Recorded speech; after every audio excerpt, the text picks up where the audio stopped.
You are telling the truth. There is no way a judge would have given you 8 years on a plea. There's no way a lawyer would have let you plead guilty to a charge that would put you in prison for 8 years if, in fact, that curling iron just fell on your daughter and it was an accident. And you've been arrested, am I correct that you've been arrested 15 times for driving while intoxicated? I thought it was 13, but yes, way too many. I haven't been in any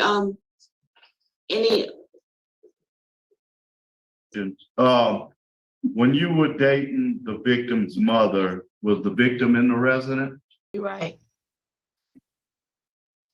And why is that? I don't know, because I'm not the one. I can't get her pregnant. I didn't get her pregnant.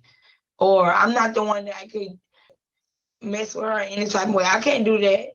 I didn't do that. And now they're turning 11 and 10, and it's just he was raising them as daddy. And Adam, you didn't answer my question. Forced to have sex with my son. Well, buckle up because this ride is going to be a long one. We are about to watch an array of mothers from Louisiana who have done the unimaginable. With that, let's jump. My name is Gwendolyn Buford, and my DOC number is 430-832. Thank you, Ms. Buford. Let me explain the process here. Classified as a first felony offender. Offense, Yes, ma'am. aggravated rape. Sentencing dates are July 11, 2000, November 10th, 2010. Sentence originally life in prison, amended to 30 years. Parole date, August 1st, 2021. Good time, March 21st, 2024. Full term, September 17, 2029. Is this information correct? Yes, ma'am. Thank you. Ms. Pearl. Good morning. Good morning. How you doing? I'm doing okay. Good. How many of these hearings have you had? How many what? How many parole hearings have you participated in? I never had any. This is my Oh, first one. Okay. I just wanted to be sure. Why are you in jail? My charge is aggravated rape. Yeah, I know what your charges are, but why would you say you in jail? Okay. I was forced to have sexual intercourse with my son. Mm-hmm. Yes, ma'am. That's what he said. The victim is unopposed to your release, and that's what he said, that you were just kind of doing what you were told as well. Yes, ma'am. How you doing? I'm doing good. Good. You've had some great programs, 510 hours of programs. Just name the 3 programs you've taken that really had an impact on you. The moral integrity group. I took NCCR to go into upholstery class because I really want to take that class. Anger management, and I took domestic violence also. Good. And those classes really helped me. Good. So what do you know now you didn't know before?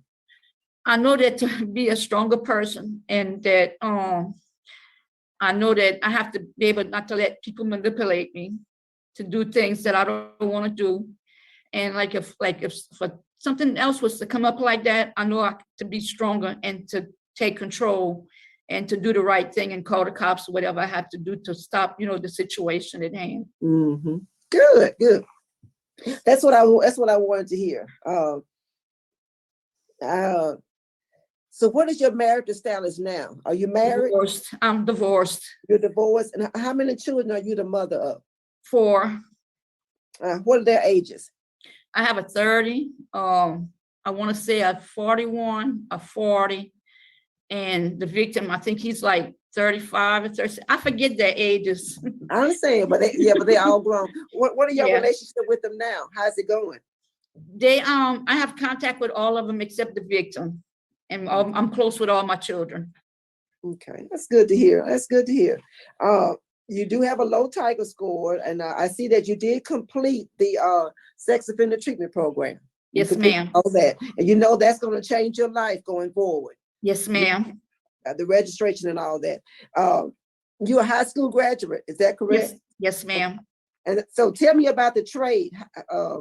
Were you able to finish the trade or what? No, I'm waiting to get into NCCR. That's like for, I took the class and I want to get into upholstery. If I don't get in the class here and I get granted and go home, my goal is to go to school and to get into upholstery class. Oh, good. Okay. I really want to get into a class. I want to learn how to like upholster, like do furniture and sand down furniture and, you know, revarnish it and everything. Yeah. That's the Yeah. goal that I want to do.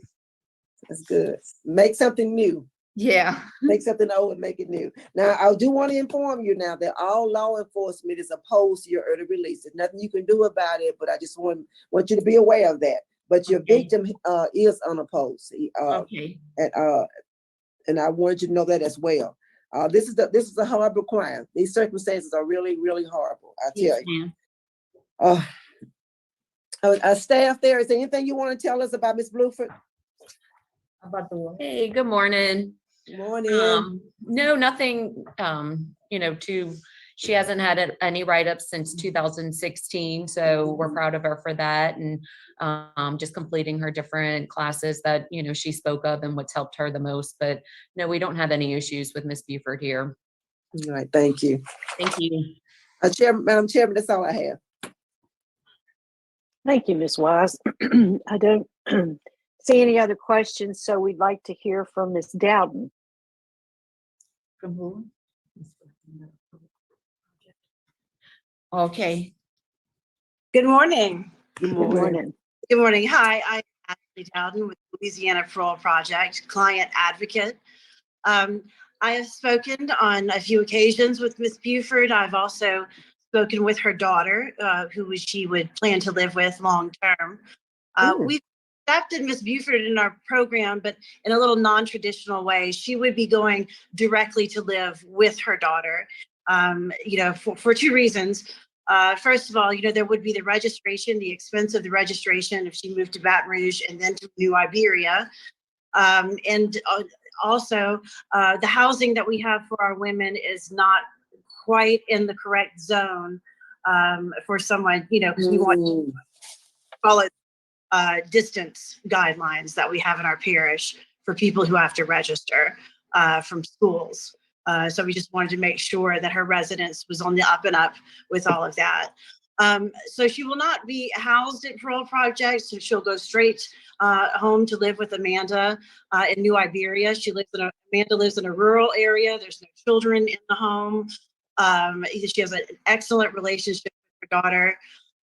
But we will be picking up Ms. Buford. We'd bring her straight to Baton Rouge, where we could process her through. We could, start to connect her with any social services that she qualifies for.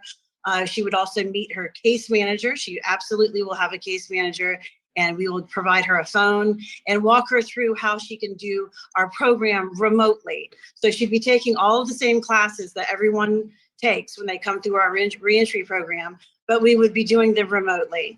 And her case manager would stay connected with her. I would also be participating to make sure we have that double layer of attention on her, since she wouldn't be directly living with us. We will ensure that she has the same supports, the same chance of success as all of our clients. All right, great. Thank you. Yes. Thank you. Ms. Buford, is there something you'd like to say to the parole panel before we vote? Yes, ma'am. I'd like to say that I know that as a mother that I failed my child, and I take full responsibility for not being the mother that I was supposed to be. That I know that I was supposed to protect him, and I didn't. And if I could see him and be able to tell him, I am so sorry that I didn't. Thank you, ma'am. All right, I think the panel's All right. prepared to vote. We'll start with Ms. Wise. Thank you, Ms. Buford. Well said. Well said. Thank you. My vote is to grant because of the good work that you've done, the positive comments from the staff, how well you've been doing, and the program to the Louisiana Parole Project. I want you to comply with everything that they ask you to do. Yes, ma'am. Comply with them, and and you have a curfew, I don't need you out late, 10 p.m. to Yes, 6 ma'am, I'll be in early. uh, and I want you to find you a church and get involved Yes, in ma'am, church. that's on the top of my list. Go to church. And you have plenty but now comply with your sex offender registration mandates. Yes, ma'am. There's gonna be As soon some as I get differences out. there with some minor children and stuff. So be careful. I know you want to be around your grandkids and all that. That may not be the case. So comply with those. And also, you're not going to be able to leave until DOC approves your residence plan. That's just standard for sex offenders. So, I mean, Yes, it's really ma'am. standard for everybody. So I hope your residence plan get approved. Best Yes, wishes ma'am. to you. That's my vote. Yes, ma'am. Thank you, Ms. Wise. Mr. Thank Marabella? Thank you, Madam Chairman. Ms. Buford, I concur with Ms. Wise. I've reviewed your report. I do have an added condition that I would want to put on. I know you're going to the parole project, and I'm sure they're going to probably give you a mental health evaluation, but I would like to make sure that that's added on, because in your documents, it shows that that's a high need that you have. And my recommendation would be that you get a mental health evaluation, follow whatever treatment is recommended, and follow their medication. If they give you medication, you're to take that medication according to prescribed, okay? Yes, yes, sir. Good Thank luck to you. you, ma'am. Thank you. Ms. Buford, I do concur with my colleagues. My vote is the same for the same reasons. So you'll go to the parole project plan and participate remotely. And Yes, all the ma'am. other special, do you understand the special conditions? Yes, ma'am. All right, good luck to you, ma'am. Thank you. All right, Warden, that concludes our business at your facility. So we'll adjourn. It is, let me see, 10:07. Thank you so much for accommodating us. Thank you.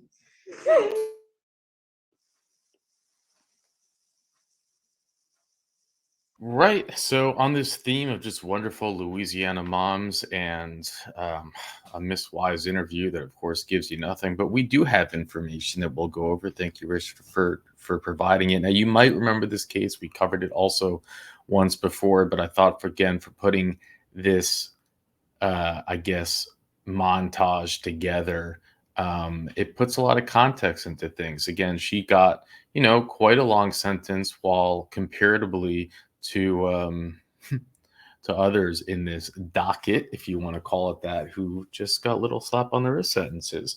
Now, I'm happy to tell you that her husband died. We have his obituary, and only one person signed it, which is a nice thing to see. And yeah, he died in April 6, 2023.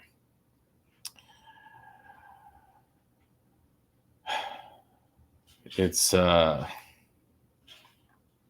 imagine that kind of life. So let's go over, there is an appeal that she filed, but it doesn't go over the crime in the appeal. So we'll just go over this article. And it's about her, the man who died. So this guy, and it was written in 2000. So Human Manthe's life in prison without parole after a jury found him guilty of a number of sex crimes against a 10-year-old boy. The jury, which returned its verdict last week after deliberating less than 30 minutes, and good for them, I mean, they didn't even wait for lunch to arrive, found Adam, 46, guilty of his crimes, which I'm going to just screen over right here. The verdict said Terrebonne Parish Assistant District Attorney Bud Barnes was just one. This was a situation that needed to be dealt with fairly harshly, he said. I'm satisfied that justice was done. Well, I'm happy that a DA did go to jury on this. Although his sentence won't officially be handed down until next month, Barnes said the judge has little leeway. That's what I know will happen, he said. Of the life without parole judgment. The judge has no choice according to the law. It's the only sentence he can impose. Budford is one of 3 members of the same family who stand accused of sexually assaulting and abusing the young boy over the course of several years. It was a family affair. What's the big deal, He and his wife, who we just saw, were arrested in September of 1999 after the youngster reported his situation. She was convicted of similar sex-related crimes and sentenced to life in prison without parole in June. She is serving her sentence in St. Gabriel. Yet somehow she is out. I guess life sentences aren't really life sentences, but we know that by now. The couple's oldest son, 20, is scheduled to go to trial February 12th and remains in Terrebonne Parish Jail. And in the previous hearing, we did, and I think he's a victim in this too. Surely, I'm sure they were probably, but he ended up getting, remember what it was. Here he is. Now this is what he looks like 22 years later, and as you can see, he's a product of that woman, of that sorry excuse of a mother that we just saw. So again, this is the third person that was charged in this crime, but I do believe he's a victim in this himself. And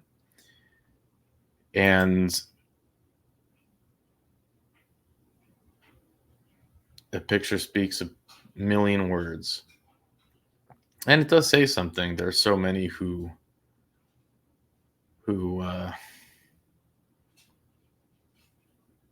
you just don't know their stories, right? So many are just hurt when they were babies. And that mother really should never have gotten out, because you look at the damage that she's caused. It's just in the idea that she's let out. She shouldn't have been. And she didn't take any accountability. Remember, she said, I was forced to. It's like the fake crying, the fake tears. There was no emotion. Oh yeah, I have a great relationship with my kids. That's why I know how old they are. And it's just because you're a woman does not mean you should get leniency. It does not mean you should be let out. You need to be held responsible. But we see time and time again in these hearings that they're not, and that's broken. You can't have it go that way. That's not how it works. It's about protecting our children.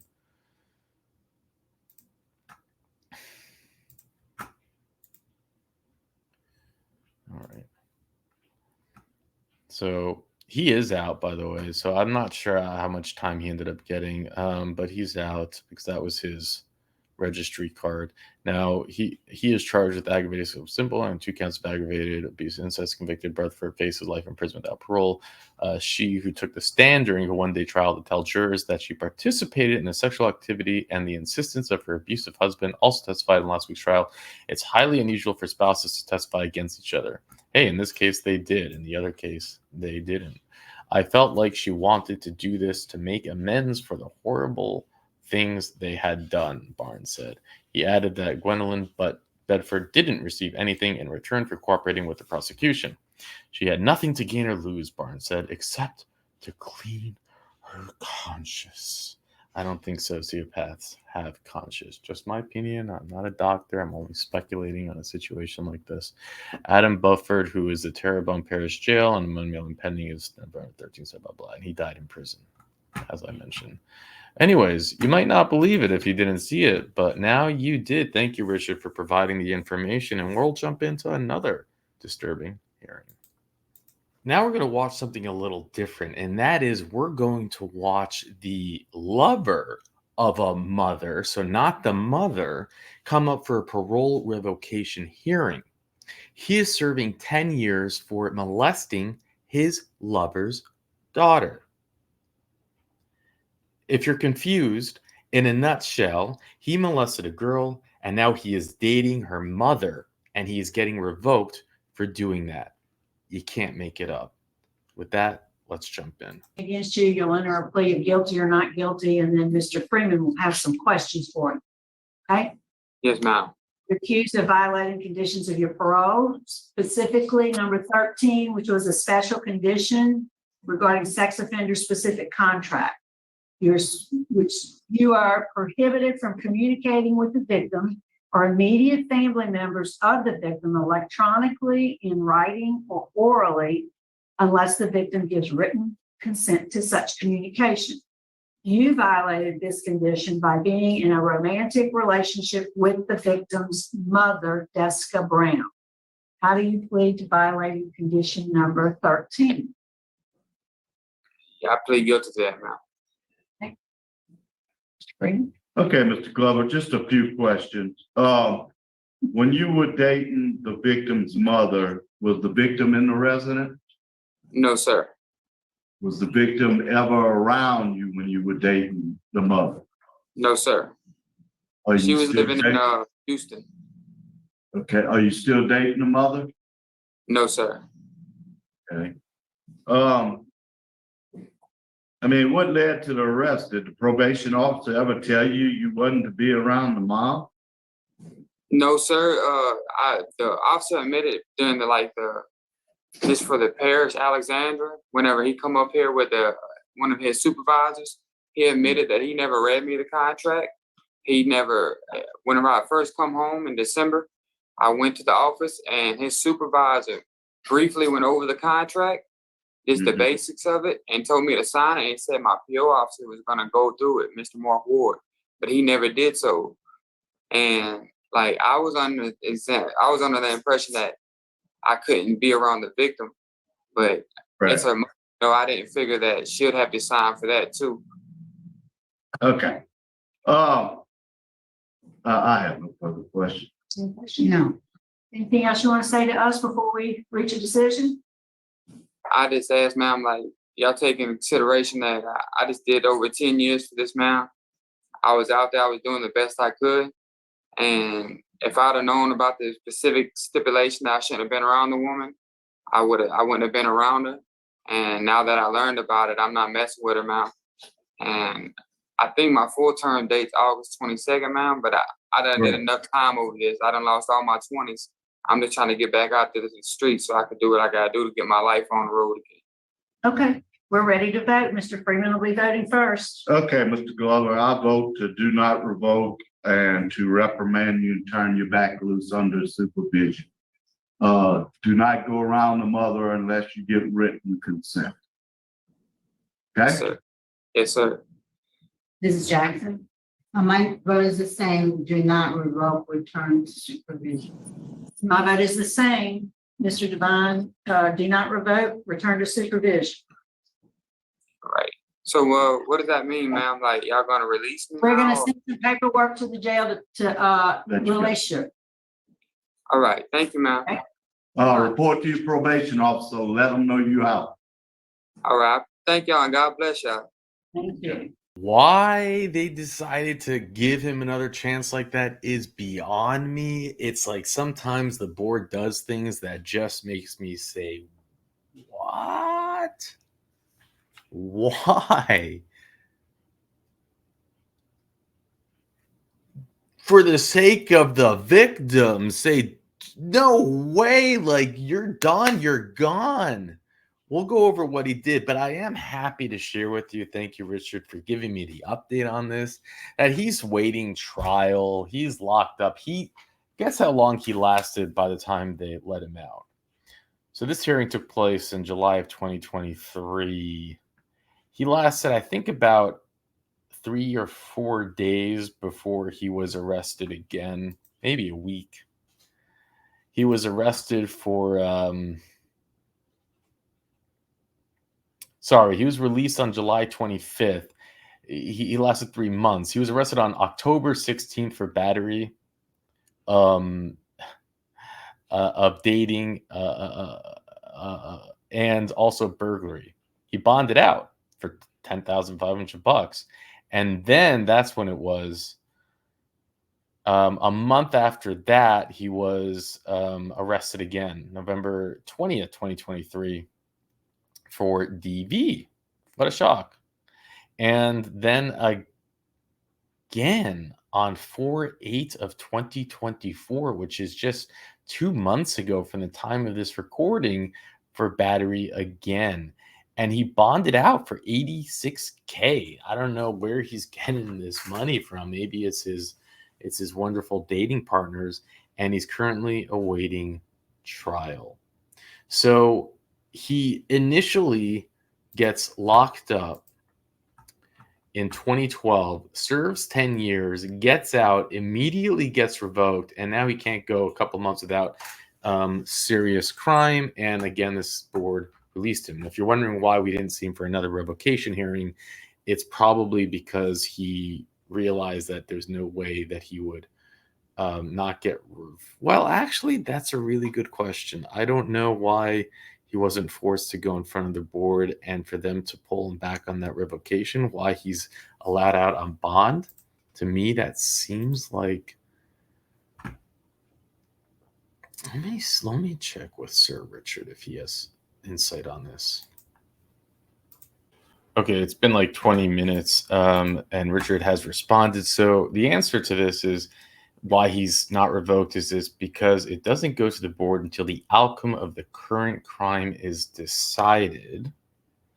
They'll issue a warrant for a parole hold once the DA either files or dismisses charges, but the BOPP has no input until that point because the court must remand control and set it consistent with others' relevant crime and appearance history so that the offenders can't come back and appeal based on inability to participate in his defense. Remember how frequently we hear DAs dismiss, refuse, file on parole violations.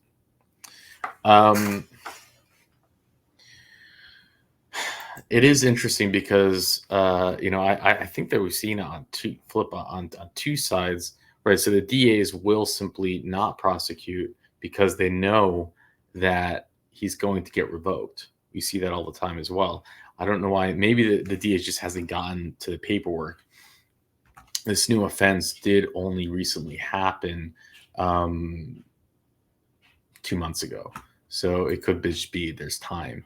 So now sometimes we've seen inmates will be a little smart and say, I'll just revoke myself because they're concerned about how time is calculated, if they're actually going to be earning time while they're waiting in prison. And I don't know if anyone really knows the answer to that. It seems to be something that everyone's a little bit confused about, like how much time they actually earn or not.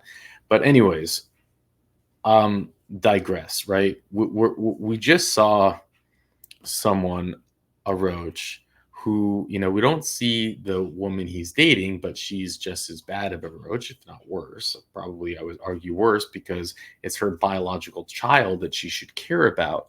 She dates the man who 10 years prior sexually assaulted her own child. What? So this was the report from 2012 when it initially happened. In October of 2012, the parish sheriff's office received a complaint, a reference of allegations of sexual criminal acts that occurred in the Louisiana area. The complaint reported to have received information of an 18-year-old Shelby William Ryglover, who was involved in an inappropriate relationship involving juveniles. During their investigation, RPSO detectives were able to establish a sufficient probable cause that led to Shelby Glover's arrest in reference to three counts, which is what he's arrested for, of aggravated sexual assault. 3 counts of contributing to delinquency of juvenile, 4 counts to computer-aided solicitation of a minor, 6 counts of indecent behavior of juvenile, and 4 counts of CP, which he created with his victim.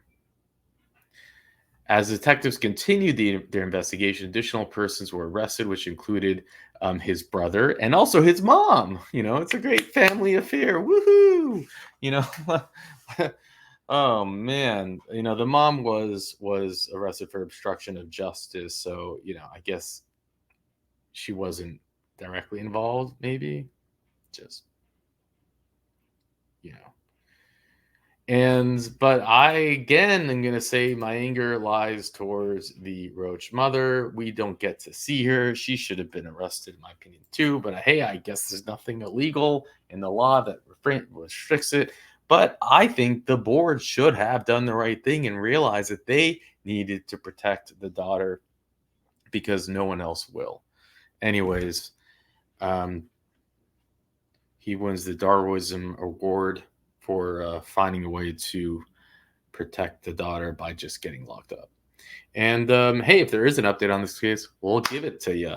And with that, we'll move to the next wonderful Louisiana parole hearing. Jennifer Spillman, DOC number 748-375, first class offender. Parole eligibility date 9/17/2020, good time date 7/5/2021, full term date 9/17/2026. You are cruelty to juveniles, which is charged on 5/30/2019, 8 years hard labor. Does that sound correct? Yes, sir. Please answer, Mr. Jones. Yes, Ms. Spearman, Yes, sir. how are you this morning? I'm doing fine. And you, sir? I'm doing good, doing good. As Mr. Kelsey says, you know, you have law enforcement opposition. I want you to understand that law enforcement opposition, moderate risk score. And I didn't see where you had any programs since you've been incarcerated. What have you done since you've been incarcerated? Yes, sir. I have been in parenting class and also re-entry.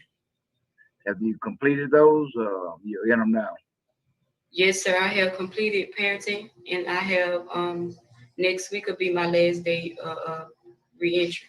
Re-entry. The report shows that you're charged with cruelty to a juvenile, right? Yes, sir. And your victim was a 3-year-old, your child 3-year-old. What happened with all that? Tell me a little bit about that and what's going on. Yes, sir. We was at my auntie house, and you know, kids gonna be kids, and I went and let her play, and she ended up taking the curling iron, but it was plugged up at the time, and I guess she didn't know, and they was playing, and it ended up falling on her neck, and I take full responsibility, and I take her to the hospital right then and there, but eventually they showed up at the house, and they told me that it was her dad that reported the incident at the time. You and the dad, y'all together, or? No, sir. You didn't do anything to support this kid? No, sir. Okay. So you realize it's your responsibility. You take full responsibility for what happened. Yes, sir, I do. Okay. Any disciplinary actions since you've been incarcerated? No, sir, not at all. No write-ups? No write-ups. What type of, you got a job or anything? You working? No, sir, but I'm willing to find a job at a local fast food restaurant until I get my main job at Walmart or a local plant like the catfish or the chicken plant. I'm talking about in jail. Are you on any work details? Yes, I did have a job. I was cleaning up in the parish. I was at Franklin Parish. What were you doing? I was cleaning up and dusting the front, working for the warden, like cleaning up and dusting. His office and stuff, doing yes, sir. His office and doing different things. Yes, sir. I don't have anything else. All right. So you're fixing to get out of re-entry, you said? Yes, sir. So how much good time you gonna get for that? 120 days. 120 days. You gonna be immediate release? I mean, you're pretty close on where you at. You 7-5, so you can get how many days? You said 120 days. Okay, so you still got a little time, but it just increases your good time. All right. And so you say you didn't abuse the child? I mean, because they have in the reports that there were multiple injuries and there were multiple stages of healing that shows a pattern of injuries throughout the time. You saying you're not responsible for any? No, sir. But I do take full responsibility. You didn't do it. Right. I hear what you're saying. You say you didn't do it. Yes. I got no further questions. Miss Spearman, how long you been in jail? 2 years and a month. Ms. Spearman, I want to follow up with what Mr. Kelsey ask because I've got a little bit of a concern, and I want to tell you what that concern is. Yes, sir. It bothers me when people don't admit to what they did. Now, you've never been in trouble before, is that right? No, sir, I haven't. Okay. And I'm going to tell you, I've been a lawyer for a long time. I was a defense lawyer, I was a prosecutor, I was a judge.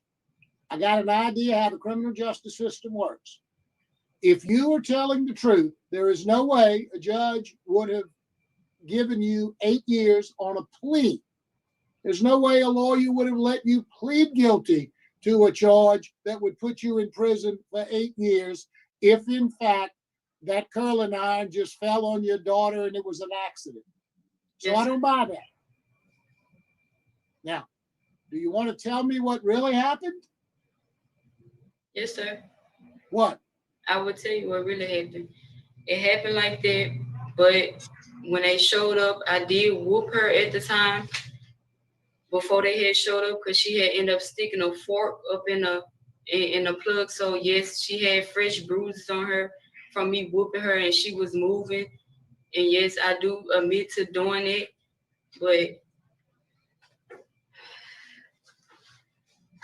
I don't admit to burning her, but I do take full responsibility in not taking her to the hospital at the time. How badly did you beat her? I didn't beat her at all. I just whooped her, and by her being red, she bruised easily. Why did you agree to go to prison for 8 years if that's all you did? Because, sir, at the time I didn't really understand the law at all. But yes, I did tell them that I whooped her, and I take full responsibility in doing it, and I pled guilty of the charge. Did they take your daughter away from you? Yes, sir. So child protection took the child away from you? Yes, sir. But they was willing to put her in a home with my in a home with my auntie. Did you lose your rights to her, or did they just take her away while you in prison? I think. Or do you know? I think I lost my rights. So you gave up your parental rights to your daughter? Yes, sir. And you'll be getting out when, did you say? Hopefully? July. Without credits, I get out July 5th for 2021. That's all the questions I have. All right, would you like to make a statement on your behalf? No, sir. Okay, thank you. Is Pam prepared to vote? Jones? Yes, sir. There's a lot, Ms. Spearman, I'm like Mr. Marabella. I got some problems with that, and I think there's more to it than what you're willing to admit to today. You finished the parenting class, right? Yes, sir. I have my certificate right here. Okay.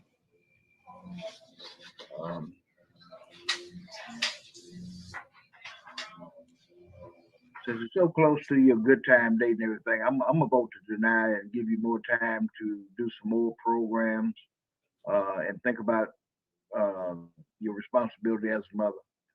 And hopefully, when you get out, I don't know what you have to do to try to get those parental rights back, but do whatever you can. Good luck to you. And but my vote today is to deny.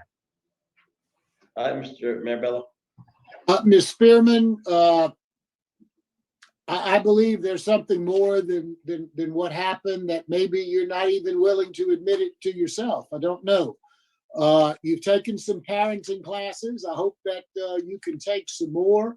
I think there's some issues that are underlying here that you need some work on. I'm going to encourage you to take whatever classes you can while you're there. And when you get out, maybe to do a mental health evaluation and make some determinations as to whether or not there's some issues you need to deal with. It would be my vote as well today to deny you, but encourage you to try to give some So look inwardly to see what's going on with you and see if you can get some help to make sure nothing like that happens again. So that would be my vote today. All right, you have two votes to deny. I'm also going to vote to deny your parole due to moderate tiger law enforcement opposition, and you need more programs. And you'll keep taking them, and your good time date will increase up. So 3 votes to deny, your parole's been denied. Good luck to you. Ms. Miller, you're classified as a first felony offender and you are currently serving a 10-year sentence, having been sentenced in Calcasieu, May 27, 2022. Trafficking is your offense. The parole eligibility date, July 23rd, 2022. You do not earn good time and you have a full term date in March of 2029. Does all that sound right to you? Yes, ma'am. All right, your case has been assigned to Mrs. Jackson for her question. Good afternoon, Mariah. My name is Bonnie Jackson. I'll start with questions. How old are you, Ms. Miller? 28. How much education do you have? I dropped out of school up in 9th grade because I got pregnant. So. And got the GED? Well, since I've been here, I signed up twice for it, but never got to getting enrolled. So Tuesday I signed up again, and I'm waiting for them to get back with me. How many children do you have? Ma'am? How many children do you have? 1. How old is your child? 10. And so you had him when you were 18? I had her when I was 16. I'm 28, she's 10. Oh. Well, 10 from 28 is 18. I didn't know. Okay. She's 12. Is she 12? 10. She's 10. So you were 18.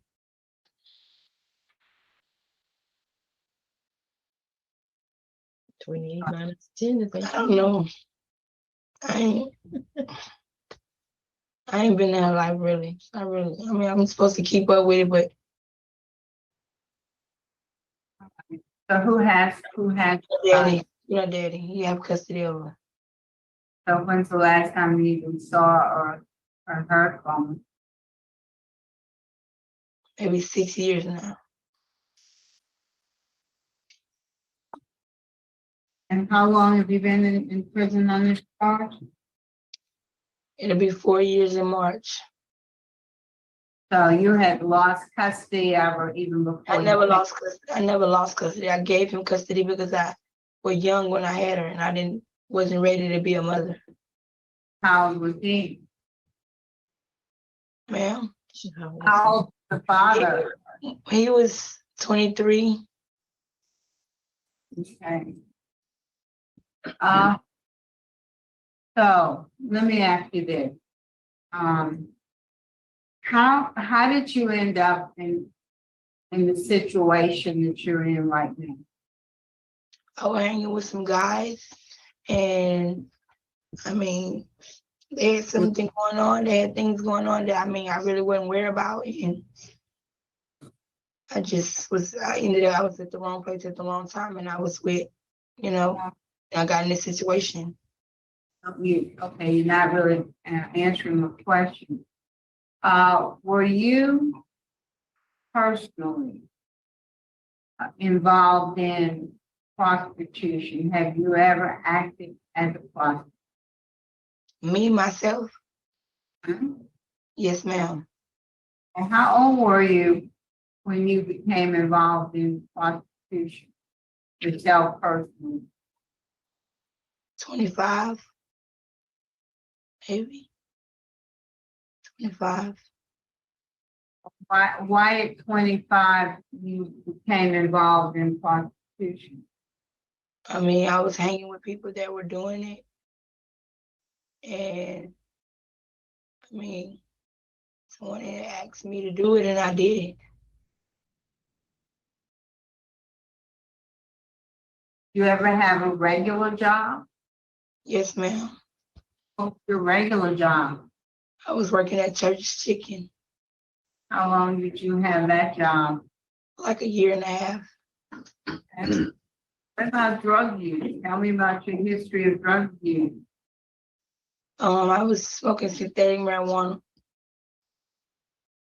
When did you start using drugs? When I was like 21. You know, I'm having a real hard time believing that all of this activity started when you were that old. Well, it did. It has. That's when I started selling prostituting, whatever you call it. What about drug use? My drug use, I started when I was 21. What did you start with? I started out smoking real marijuana, but then I hanging with the other people. I just, whatever drug they did, I did. And I was with guys that were smoking synthetic marijuana, and I started smoking it.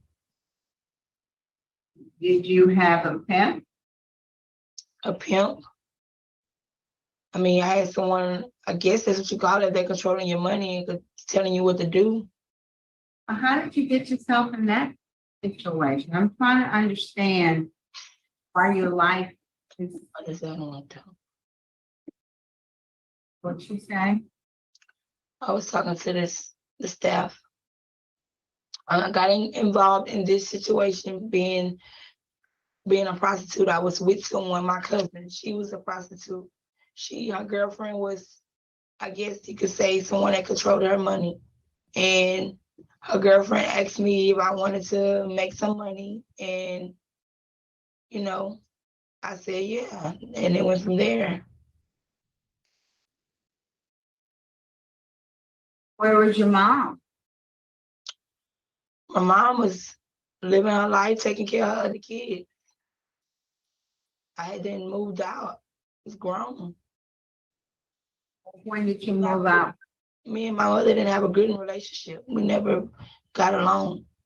So really and truly, I was out on the streets since I was 16.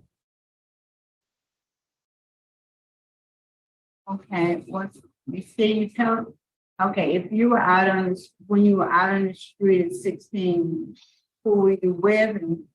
I was with some guys, my friends who was in the motel rooms. And I was with them, staying with them. I had nowhere to go, so I was, trapping, I'ma say. You were what?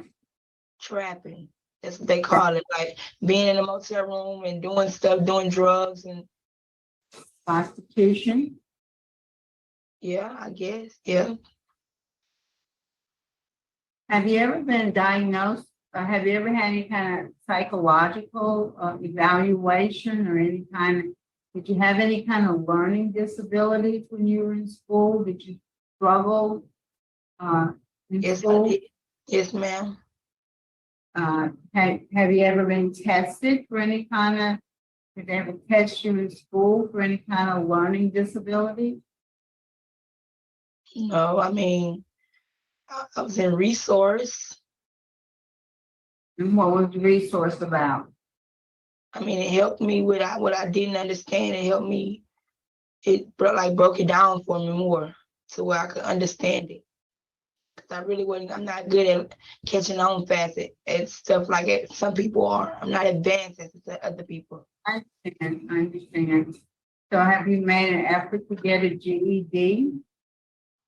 Well, I just said I tried.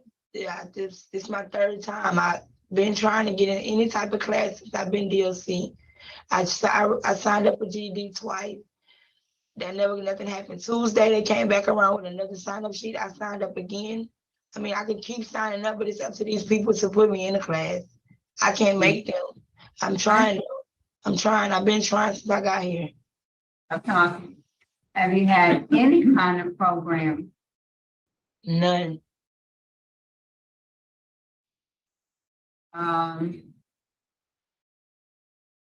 Well, how are you gonna, whenever you get out, whether it's today or whenever the full term of the sentence is, how are you gonna survive? How are you gonna take care of yourself? How are you gonna live and not go back to that same life? I don't want to live that life no more. I learned. I don't want to live that life. I want to be I want to go out there and be a mother to my child. I lost my mom since I've been here. My mom passed away October last year on the 17th. I have siblings out there that has nobody. Like, I want to be that person to show my mama that I can be a woman and be somebody else. Right, stop talking for me. You don't have a place to live. Yes, I do. Yeah. My Aunt Brenda. And is she on the call today? No, she couldn't. She had to be at the doctor's appointment. She's sick right now with lupus and thyroid. She's fighting a disease. You think she's able, well enough to take you on? Yeah. Why? Why do you think that? Because she raised me. I mean, when I wasn't from my mom, when the time my mom, I was a newborn, my mama left me. She been there. I was with her, but I got older when I was like 15. I decided to go. I wanted to go try and move with my mom. From the newborn to 15, I was with her. She took care of me, and still to this day, she take care of me while I'm in jail. Ask you this: when things didn't work out with your mom, why didn't you go back to your aunt? Why did you start living on? Because it was rules and regulations, and I didn't want to follow them.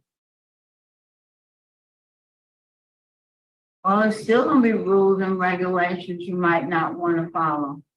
You're right, but like I said, I learned my lesson.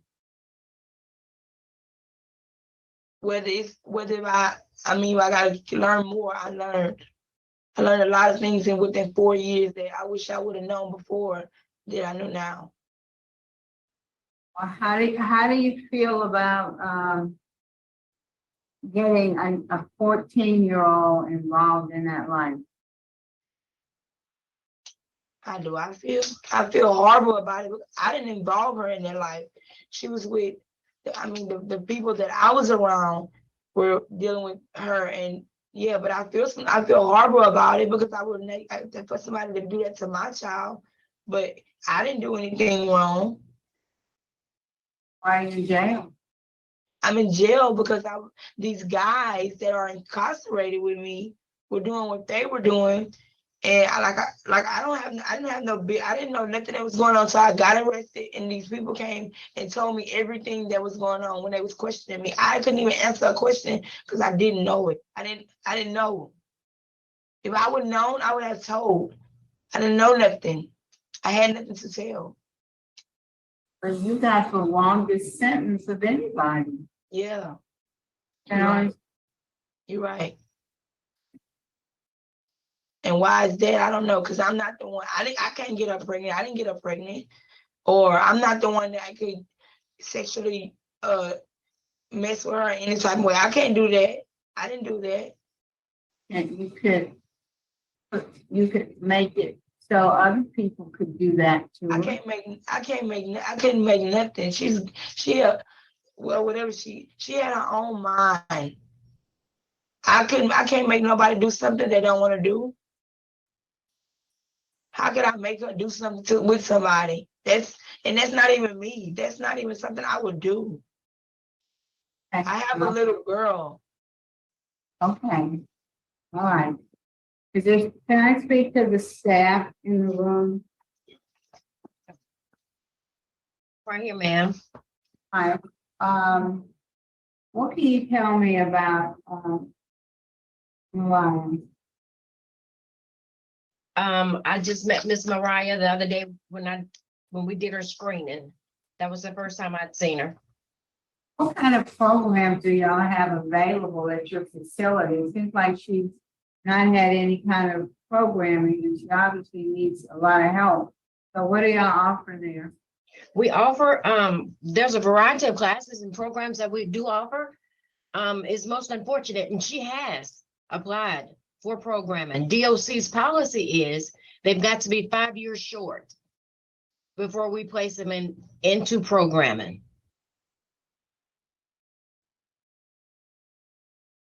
So we offer substance abuse, we offer beyond trauma, living in balance, risk management, And go back to the trauma one. Beyond trauma. She needs to be in that. She needs to be in beyond trauma, no problem. Can you get her into beyond trauma? Yes, ma'am. Yes, That's- ma'am. Those are some of the, as long as we have a court order or that is ordered by the parole board, then it's done. Okay. All right, any other questions? Ms. Jackson, would you Yes. also like her to attend substance abuse? Yes, but also sex offender treatment. Okay, that as well. We offer that as well. Okay. Okay. Stop dancing, right? I've been writing. All right, Mariah, is there anything you'd like to say to us before we vote? Well, I thank y'all so much for granting me this day to be in front of y'all for the parole board. Okay. Thank you. All right, Mariah, you've had a lot of things happen in your life that have contributed to your situation. You know, you're in a lot of ways as much a victim as the person that you are accused of victimizing. The people have victimized you. So my vote today would be to grant your parole conditionally upon completion of sex offender treatment, substance abuse treatment, and completion of beyond trauma. Yes, ma'am. Where are you from? Lake Charles, Louisiana. Upon release, you are to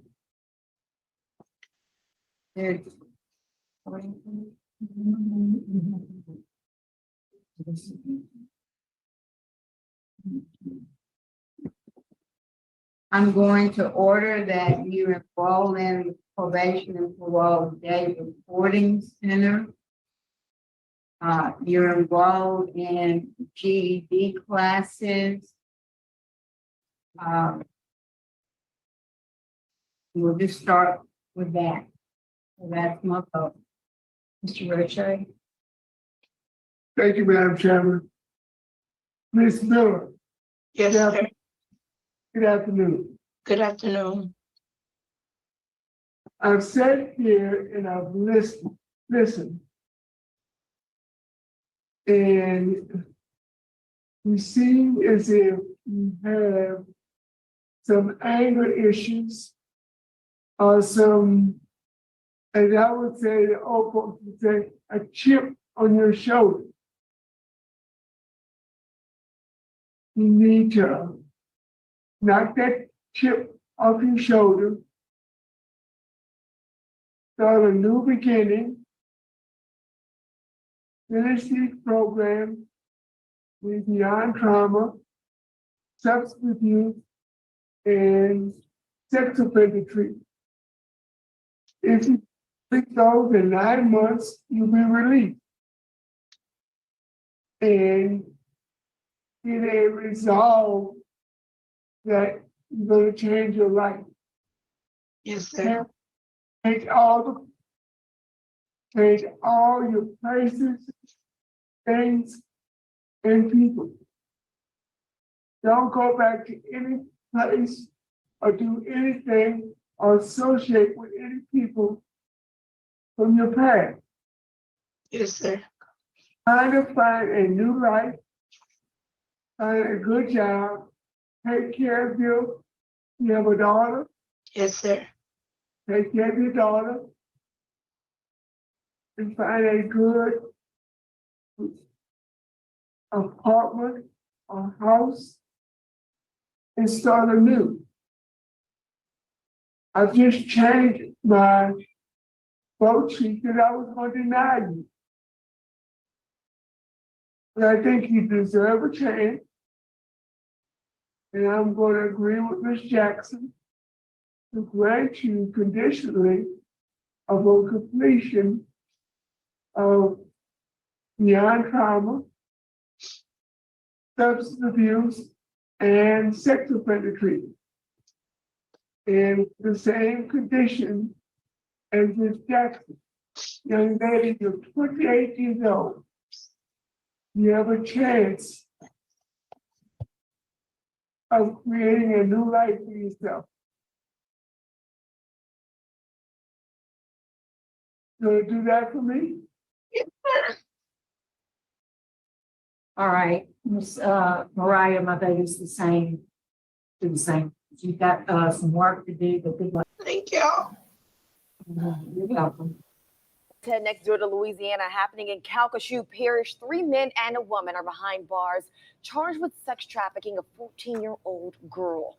Deputies arrested Caleb Citizen, Darius Landry, Mariah Miller, and Antonio Tompkins, all of Lake Charles, after finding the girl at a motel. Investigators think she's been a victim of sex trafficking since January of this year. They can find a full rundown of their individual charges on our website. So you might remember this because I did this hearing a few years ago, and it's interesting how my perceptives have changed. At the beginning, I thought for sure, you know what, she's probably a victim in this as well. That was what I remember from my first unpacking, and now I'm just not sure.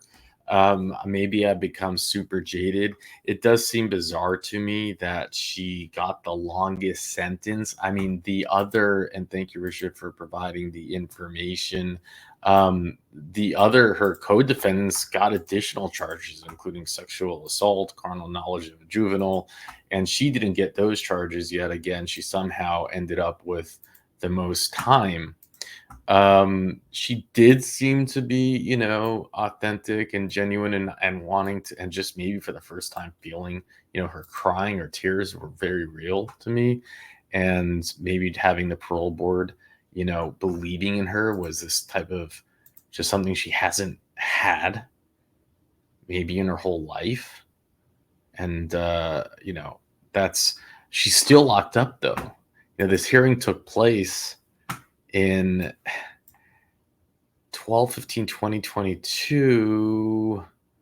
So it's been a year and 6 months. I mean, I don't know. According to the record, she's still locked up, and maybe it takes that much time to take the programs. Maybe we'll see her again this year. But here's, just some of the reports. They found the 14-year-old girl in a motel. The detectives will later learn that she'd been, forced into since January 2019. They revealed that Miller and 2 others identified as 21 and 28, and she was 24 at the time. There was a 4th man who was 25, and they also arrested the motel manager. So they got a whole lot of folks on this, but they did not, somehow she got the most time. How does that happen? I have no idea. The girls, 4 people arrested, including the girl's guardian. I'm not sharing the screen because they include addresses, and I just don't want to mess around with that. So I'll just read it to you, including the girl's guardian, according to information from Kim Meyer, spokesperson. The detectives have reason to believe that there may be more juvenile victims.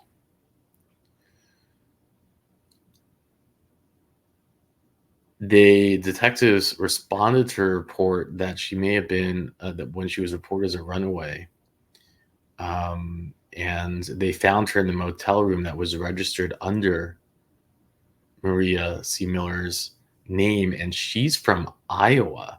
And isn't that interesting? Because we have been doing Iowa parole hearings, and hey, if you're going to do crimes, commit them in Iowa, because Iowa is so lenient.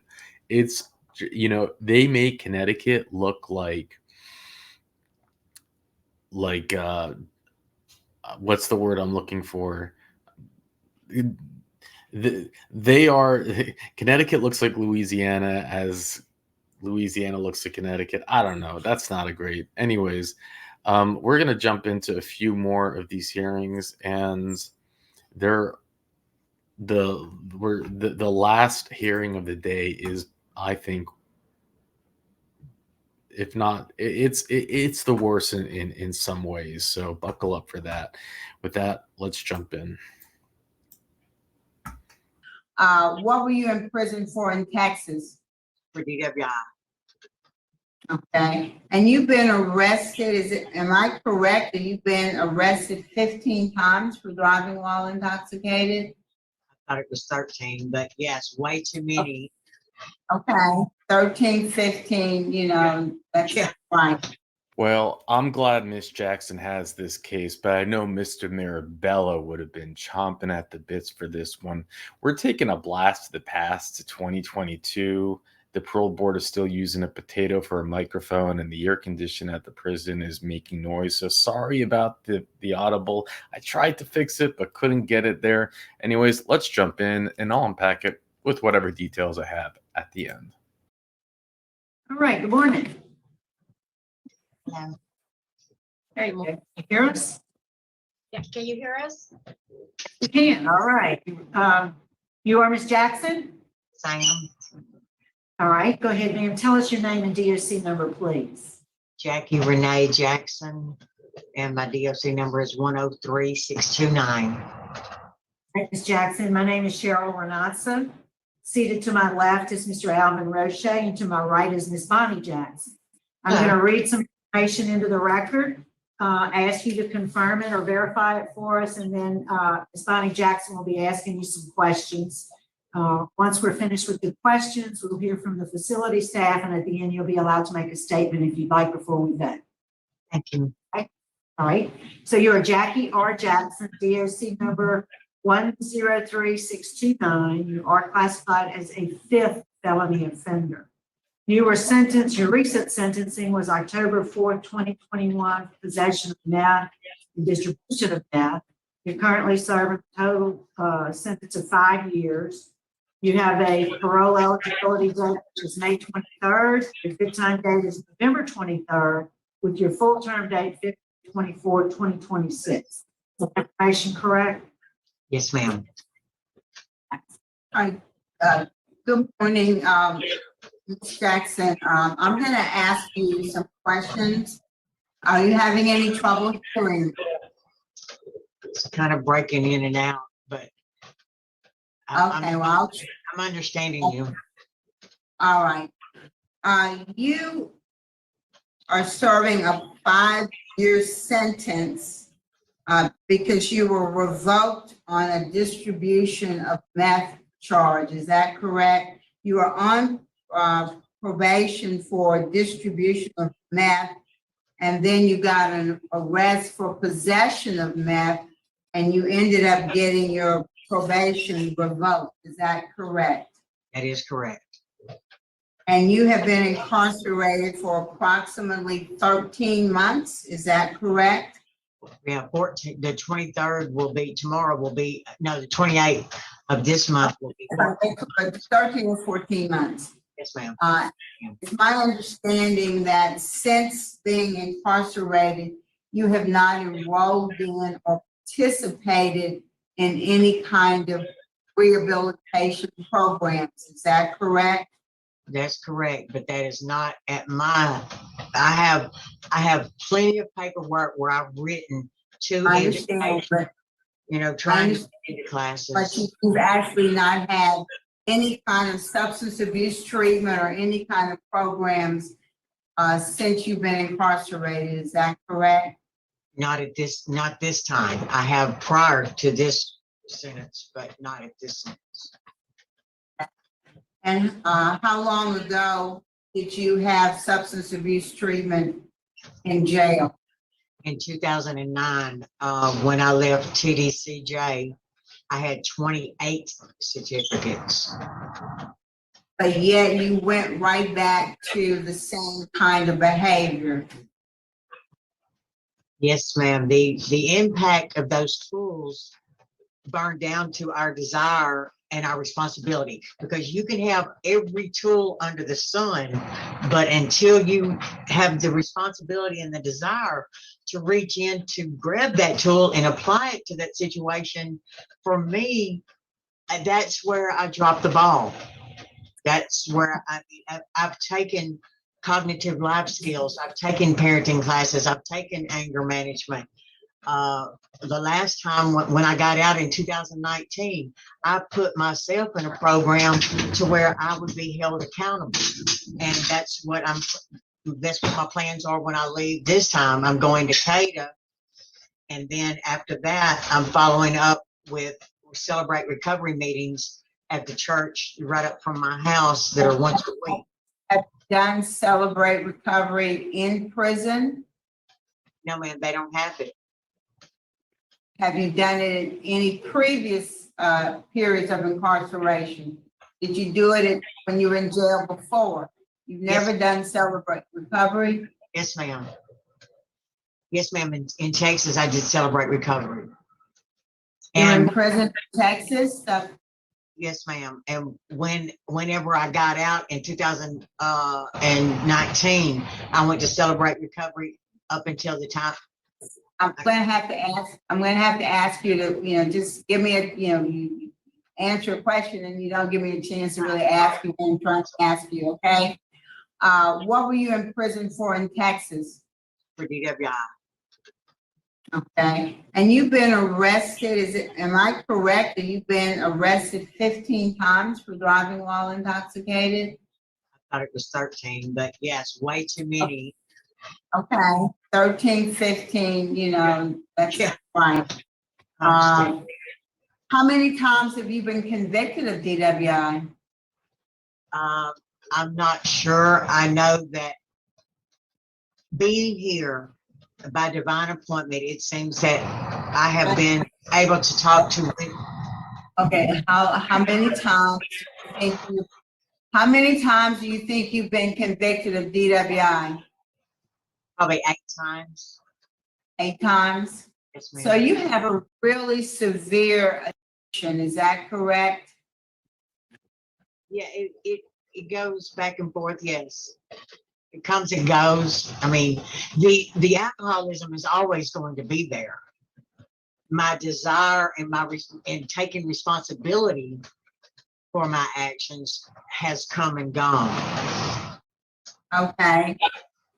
You've had poor supervision history over the course of your life. You've been given opportunities, and for whatever reason, you've not been successful on probation or parole in the past.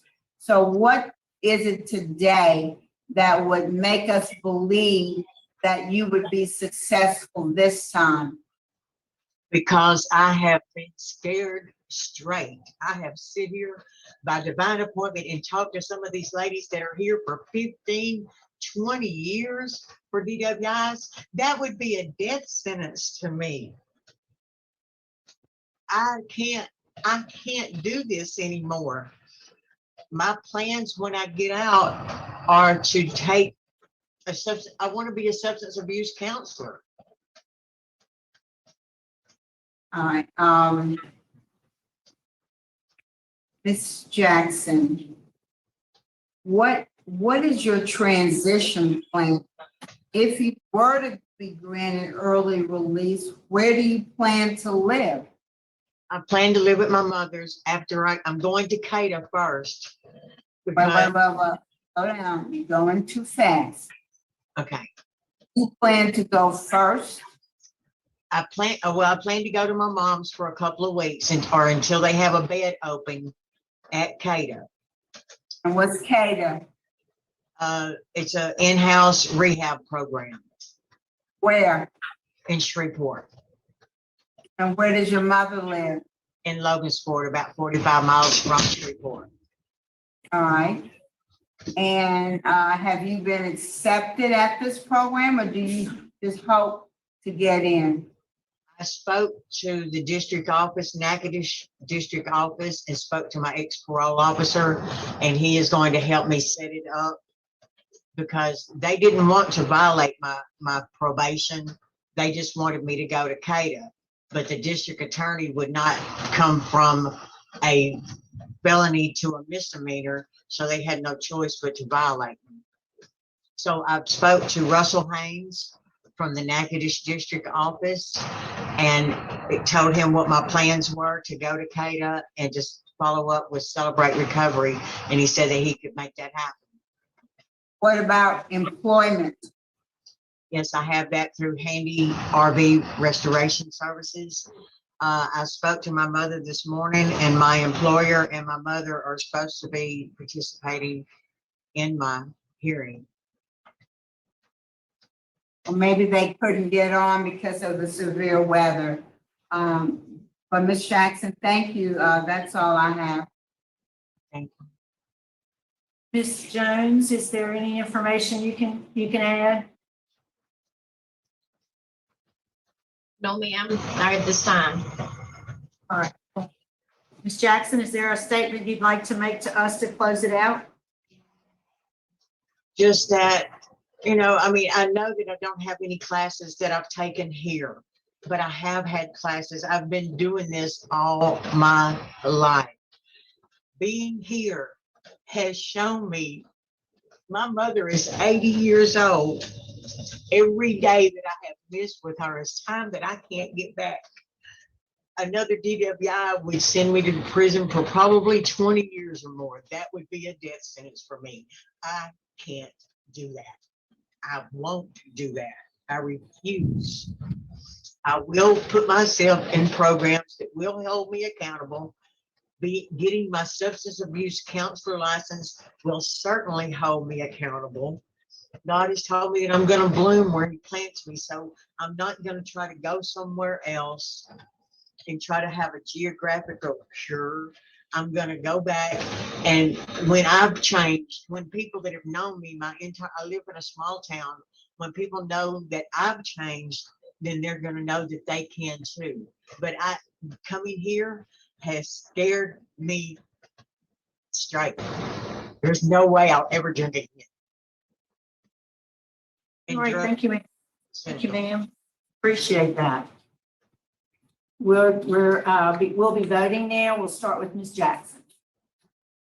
All right, Ms. Jackson, I'm glad you're starting to come to terms with your substance abuse disorder. But you have an extensive criminal history of DWI, drug convictions. You have a really poor supervision history. You've been given opportunities, your probations and paroles have been revoked. You haven't had sufficient programs. This is the only probation I've ever had revoked. Jackson, it's our turn to talk. I'm sorry. And you're gonna get out. You're gonna get out in November. And I just think you're on the right track, but you need some more work. When you're too anxious to get out, sometimes that's not a good sign, particularly when you're outdated, well in sight. You have to be able to be content with the circumstances in here, because your circumstances in life are going to be much more difficult than they are in prison. It may not seem that way to you now, but life is a lot more difficult on the outside than it is on the inside. And you have to learn how to cope with and live with your circumstances. That's how you live a life of recovery, because you at some point you're going to lose your mom. At some point, some other, bad things are going to happen in your life. And you have to be able to handle those situations.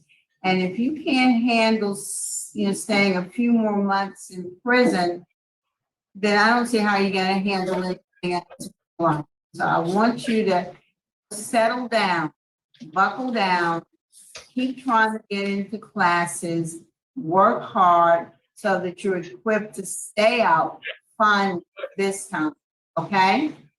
But my vote today is going to be to deny, but I wish you well, and I hope that this time you succeed. Can I say something? Ms. Jackson,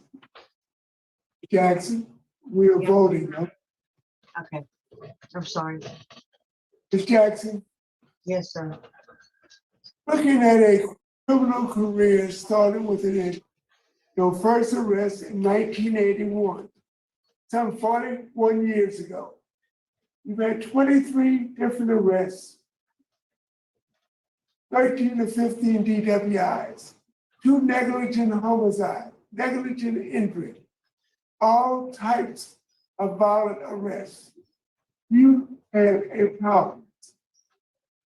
You have an extensive criminal background.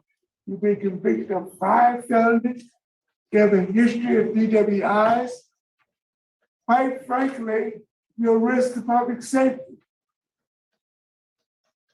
I don't know whether or not you have murdered anyone, but you've been arrested for negligent homicide. You need to come to terms, and especially with your anger management problem. I agree with Mrs. Jackson. You're not ready, and I'm going to vote to deny your request this morning. Ms. Jackson, and I did confer with my colleagues. I don't believe you're ready. I believe it would be a risk to public safety based on your record. My vote today also is to deny, so your parole's been denied this morning. Good luck to you. And that concludes our business at LTCW. We'll adjourn. It's 11:13. Thanks for coming. I'm enjoying this parole board setup. Miss Jackson on the left, Mr. O'Shea on the right, and they're swinging left and right. It's just great. Miss Renatza right in the middle, doing her thing. I mean, I look at, prison seems to clearly be the best place for her. Look at what a wreck she is compared to what she is in prison. I mean, what is the rush to get out? Now she got out anyways. Her good time date was in November. It was just like 7 months away or so. And hey, to her credit, she's still out. She has not gotten locked back up. This hearing took place March 22nd, 2022. At the time of this recording of June 27, 2024, we don't have any record of her getting arrested. So I guess let's give her credit where it's due. I didn't buy any of what she was selling during her parole hearing, and neither did the parole board. It was pretty, what was it? She wanted to be a counselor. It's like, okay. But hey, she's not revoked and we don't see any arrest records. It doesn't always mean, sometimes these things don't make the news and we can't find it. But going through these older hearings and looking up, and Richard's really pulling all the information on them, a lot of them we do see we do see arrests after them getting released. We don't see anything here. Can you imagine all of those DUIs? I mean, Mr. Mirabella would have had a field day with this one. It's and I almost forgot to add, Mr. O'Shea brought up the 2 vehicular homicides. Now, if you picked up on it, he said arrested, but she wasn't convicted. And man, to add that to her resume, so to speak, holy cow. I wish I could have some information on what that means, arrested and not convicted for it.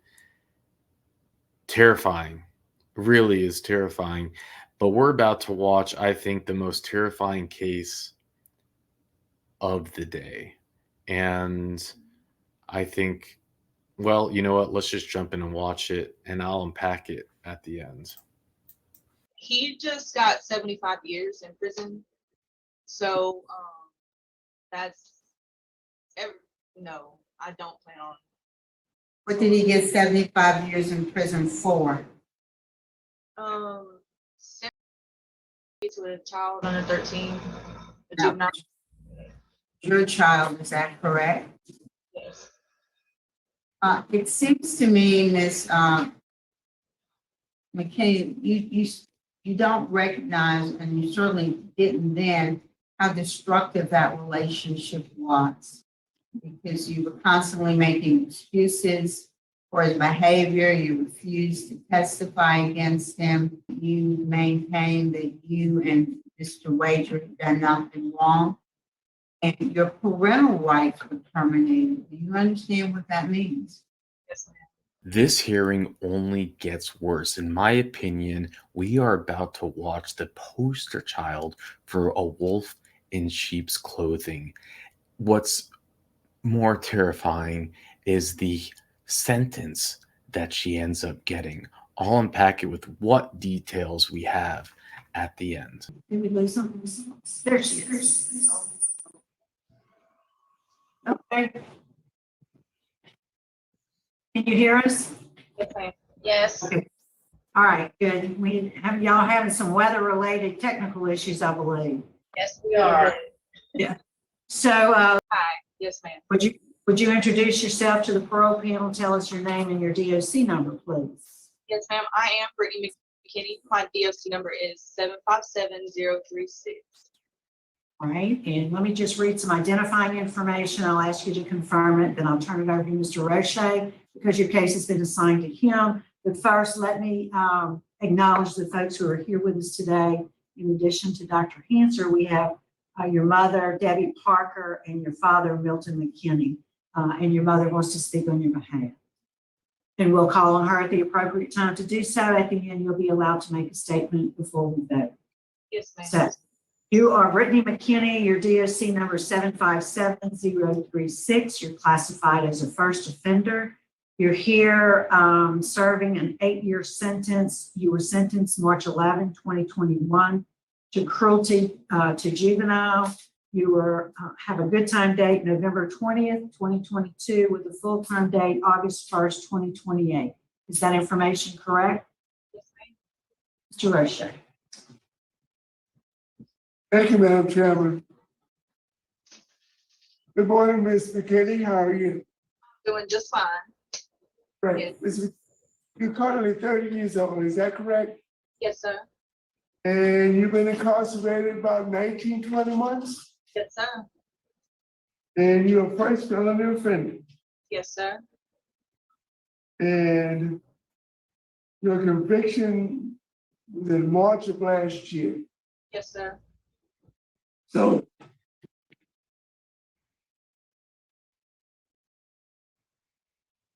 been incarcerated 19 months and you completed only one good time class living in balance. Is that correct? Yes, sir. Yes, sir. It was a 6-month class.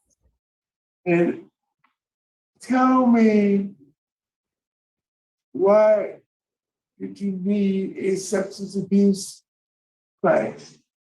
Because I actually have a history of substance abuse. So And tell me about that. I have been doing methamphetamine since I was 20, 21, and it's been an on and off thing ever since. I had a baby in 2013 and he passed away, and I've just used it as an excuse and just kept using, and once I was in there, it was hard to get back out. And Now, okay, so you first, your introduction to drugs didn't happen until you were 2021. yes, sir. Did you use anything prior to the age of 20? Like marijuana.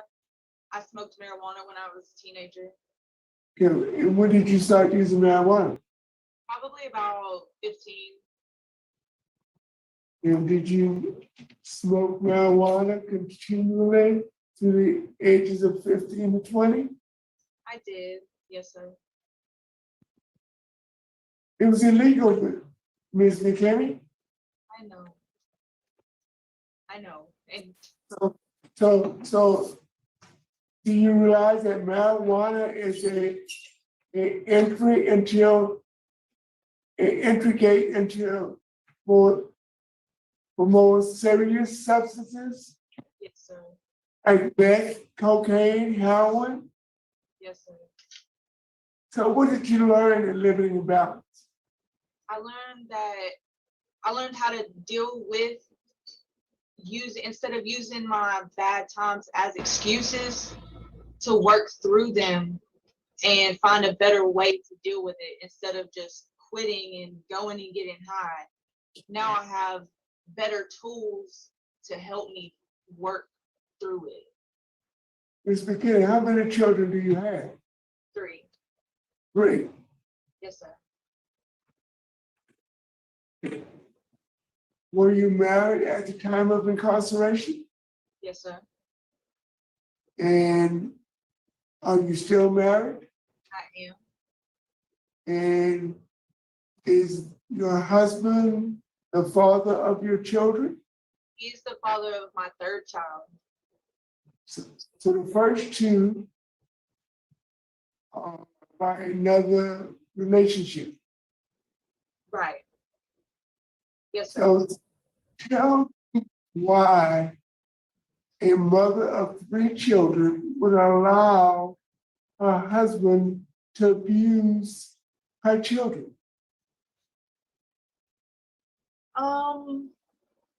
He's been raising he met my daughter and my son when they were 2 and 3, and now they're turning 11 and 10, and it's just he was raising them as daddy.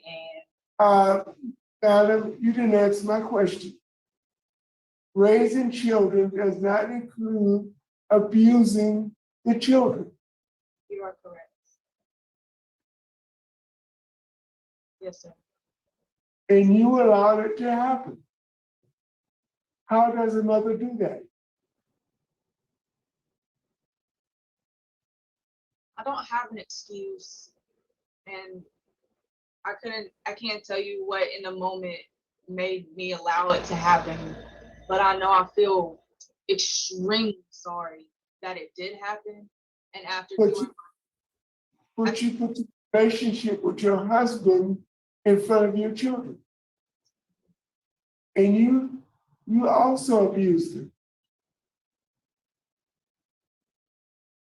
Probably to satisfy the need of your husband to inflict punishment on your children.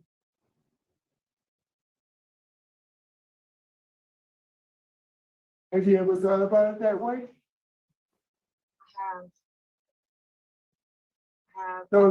So tell me what kind of courses you've taken in parenting,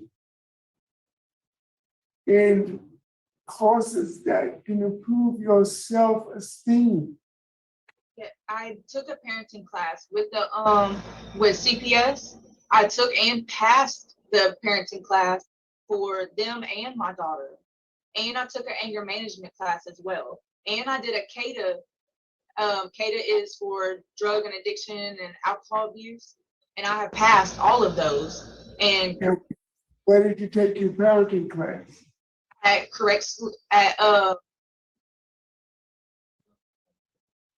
it's in Bossier. I don't see it on your transcript. That's why I'm asking. Okay. It was during my case with my CPS.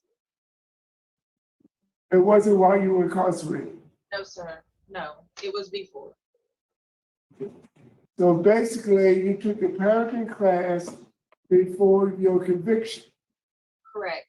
Yes, to try to keep my children back. Yes. What do you mean by keep your children back? No, to get them back with me, to show that I'm trying to work towards being better. And did you lose custody of your children before incarceration? I did. Yes, Why? sir. For non-payment of parental contribution, because I was supposed to pay a child support while I was doing my classes and all of it, and I forgot. I never missed a visit. I never missed a court date. I never missed a class. Brittany, who had custody of your children? The grandmother of my daughter's dad, and a city marshal has custody of my youngest. So the grandma and adopting parent. Brittany, I would be derelict in my duty as a member of the Committee on Parole if I wouldn't have you take classes in parenting. I need you to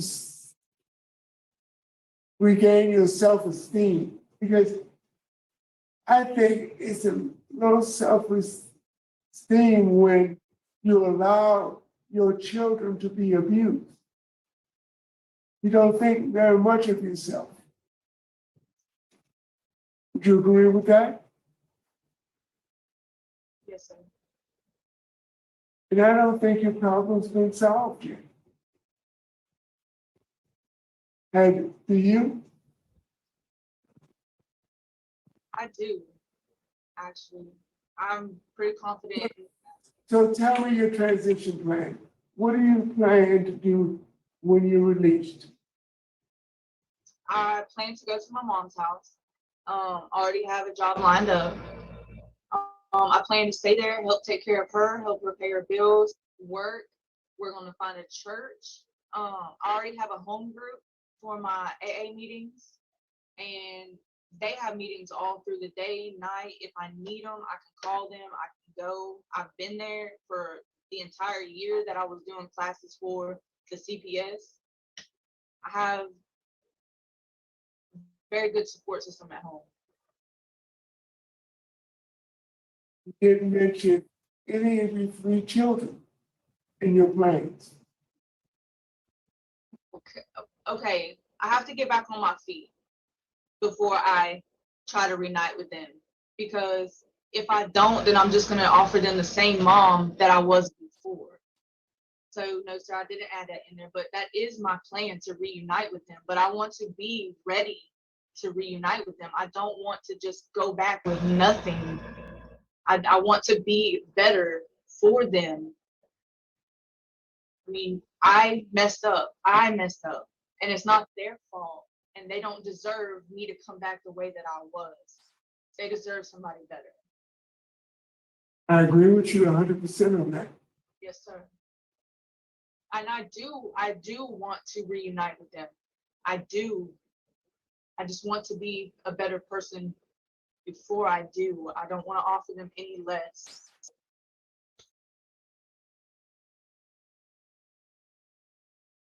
What do you have to do in order to become a better mother? Focus on what to be for them instead of for somebody else. I need to. Do you need any assistance? Do you need any programming to help you with that? I could always use programming. I could always use assistance. Anything that would help me be better, I am more than willing to accomplish, finish. Time is nothing without them. And if I'm not better for them, there's no. So tell me, what type of employment are you seeking? Sir? What type of employment will you have if you release? I'm a waitress, and I absolutely love to waitress. And like, I love the way you meet new people, you're working, everything changes, but it's the same. I love it enough that I've been planning on going back to college and to build up, maybe get a business degree so I can open my own restaurant. And then I will be, it'll be like my success. Yes, Ms. McKay, you've been incarcerated for 19 months. Do you have any disciplinary write-ups? No, sir.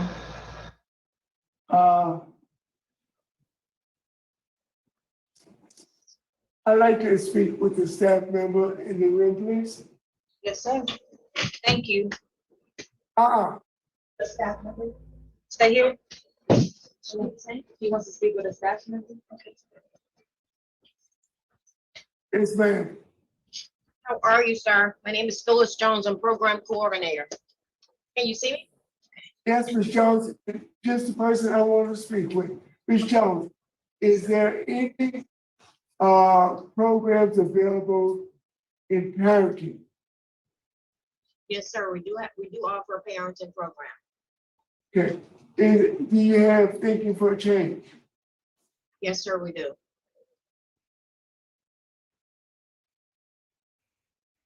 So much. Welcome. Miss McKinney, Yes, sir. I think you need to complete both of those classes Okay. for your release. the parenting class and thinking for a change. That could help you with parenting and your own self-esteem. Okay. Okay. And I have to say this. In my opinion, there's some issues with self-esteem.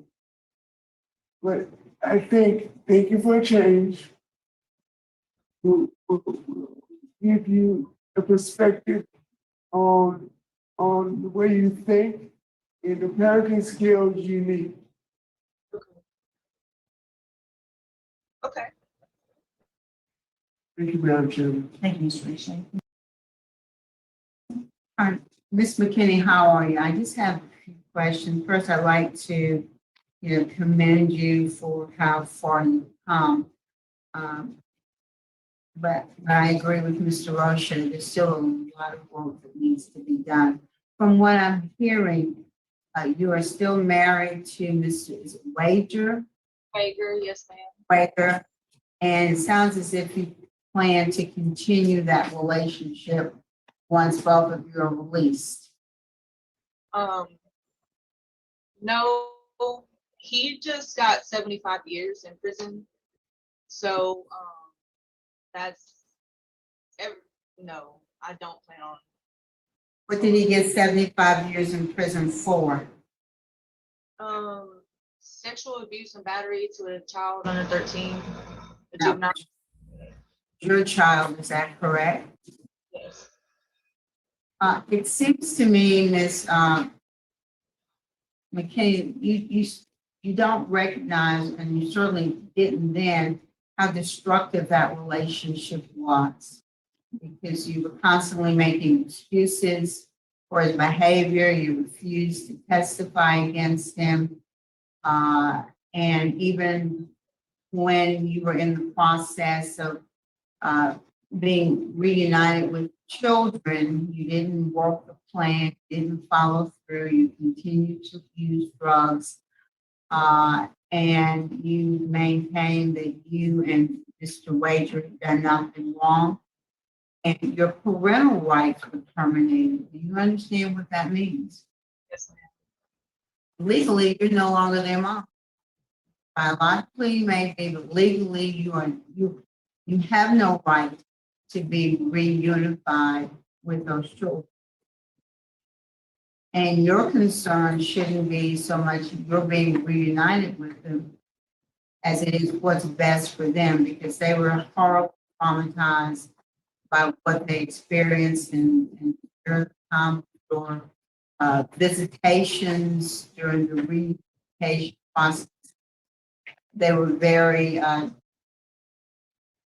on those kids.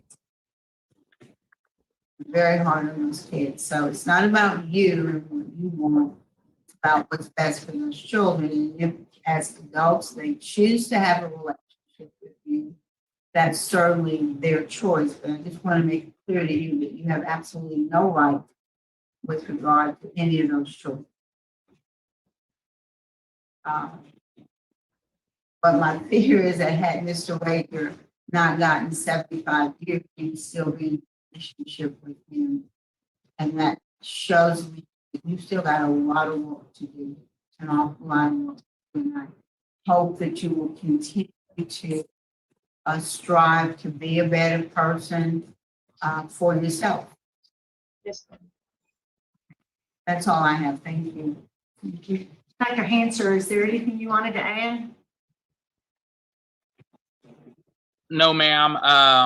I think everything that's been discussed has gone exactly the way it really should. And thank you. Thank you. All right.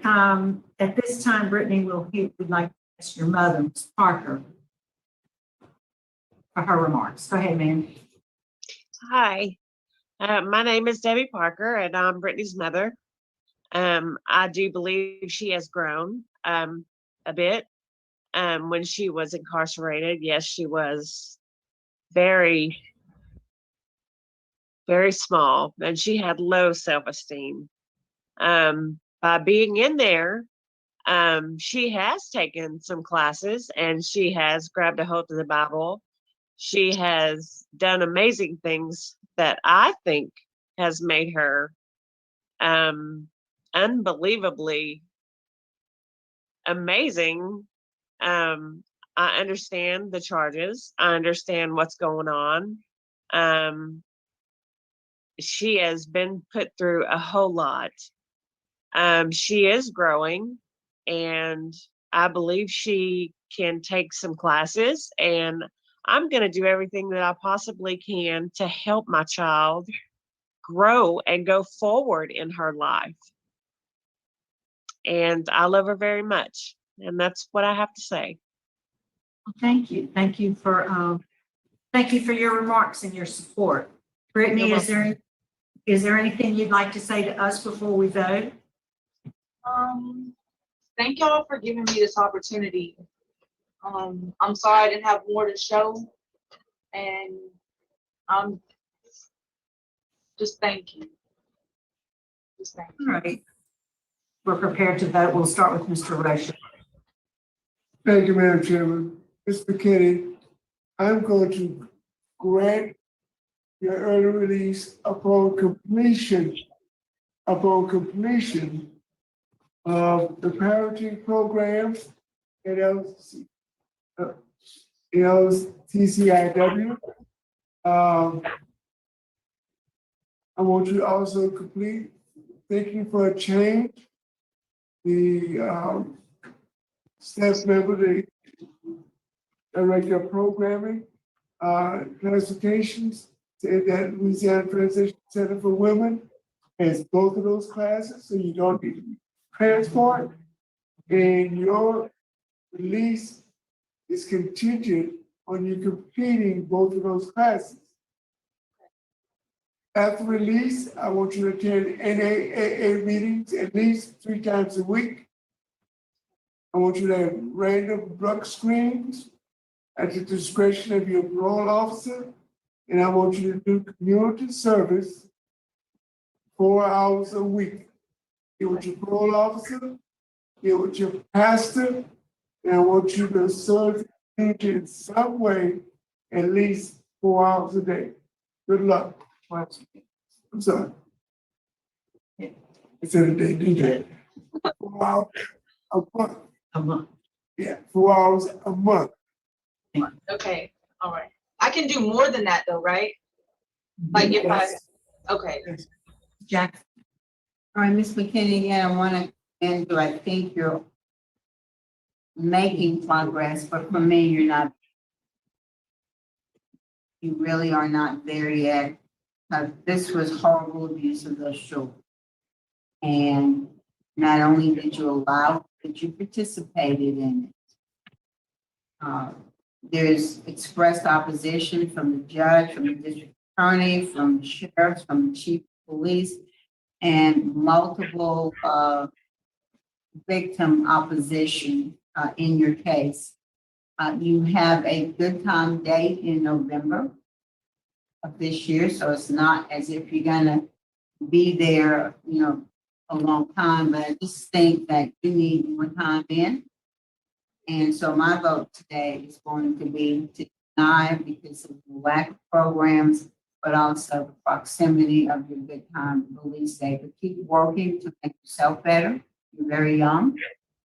Have the opportunity to have a full and productive life, and I hope that happens for you. Today, my vote is to deny. Yes, thank you. Ms. McKinney,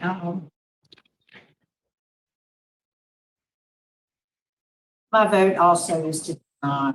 I think with the strong recommendation for those programs, and we're going to ask Ms. Jones to, get you enrolled in those programs that Mr. Roche has mentioned. As you know, I believe that will advance your good time release date. Once you complete them, you still have a lot of work. Yes. Yes. We'll add those special conditions that Mr. Roche has recommended to your release certificate, your good time release certificate. Yes. And that is the community service, the AA meetings, and random and routine drug screens. Yes, ma'am. So work on you. Yes, ma'am. Manage the opportunity. Good luck. Thank you very much.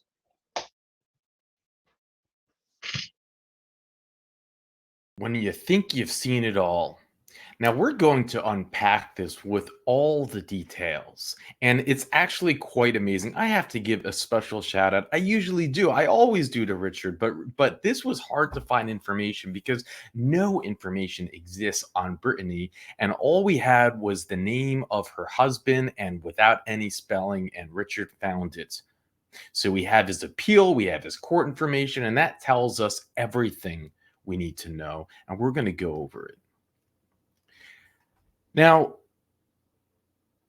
I don't know. Maybe Mr. O'Shea was having a bad day. Keep in mind, this hearing took place in March, and her good time date was November. So he was saying you have to take these programs to get out, and basically it probably would have ended up being the same thing. But it's not every day that I feel like Miss Renatza comes in to deliver what I was looking for over Mr. O'Shea. And I think Miss Jackson hit it on the head. I mean, this wolf in sheep's clothing, this, in my opinion, just my opinion, sociopath, has no business ever being around her children. So what Mr. O'Shea was harping on, I don't know. Everyone's allowed a bad day.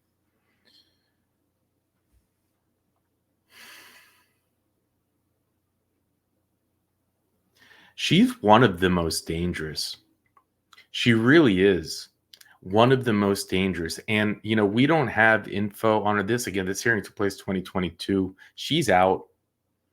There's no more information, but she is out. And at the age of 30, the idea that she can be making more babies, just think about that.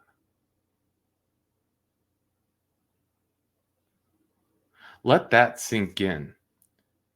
And when you find out, watching this hearing, that she did not take the stand against her husband, the trial only took place. This article is written in January of 2022.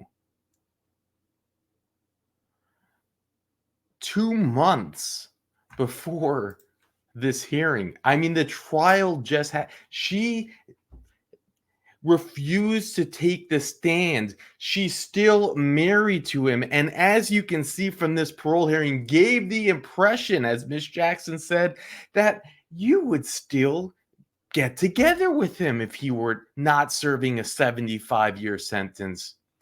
She didn't shake her head no.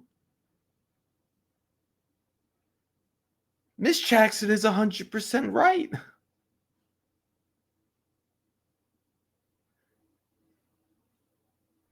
And a DA, gave her an 8-year sentence, but the way that it's structured, she's out after a good time of serving 2 years.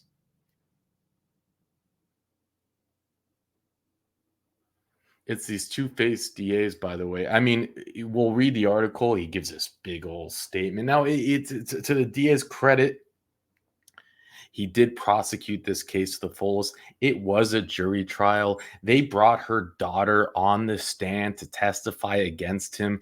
And then the judge threw the book at him, because we have seen hundreds of cases where men do this, the exact same thing, and get little baby sentences.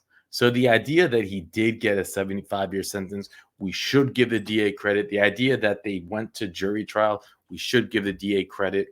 But how you give this mother a slap on the wrist when she insults the court, when she insults the system, when she just does everything against the nature of what a mother should do, what a human should do, by not testifying against him, and you don't throw the book at her?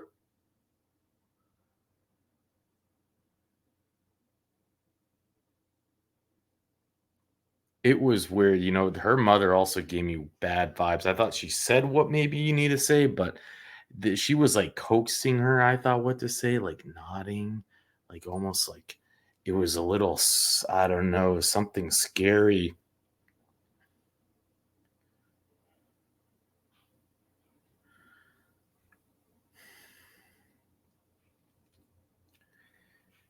And to think that she's out there looking like, a Southern belle, but meanwhile, she's a werewolf.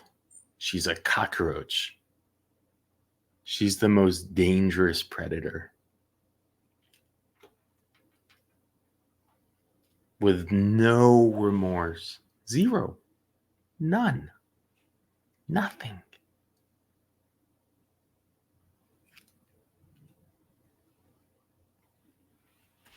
I have no doubt she's writing him, in my opinion, just my opinion, letters every day, love letters. So,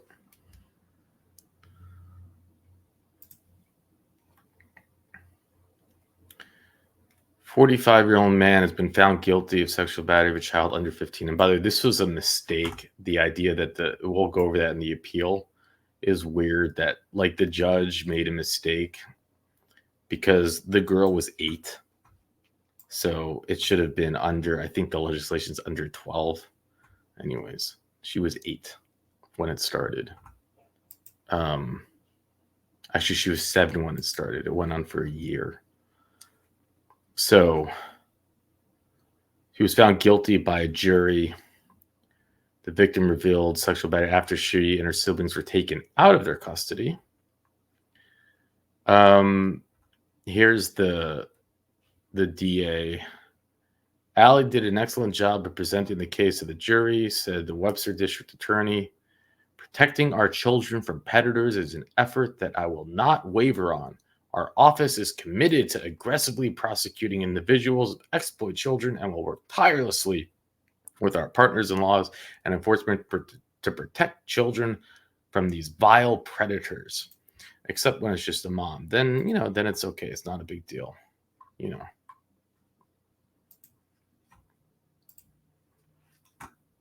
And wager of plain dealing for the sexual battery of a child.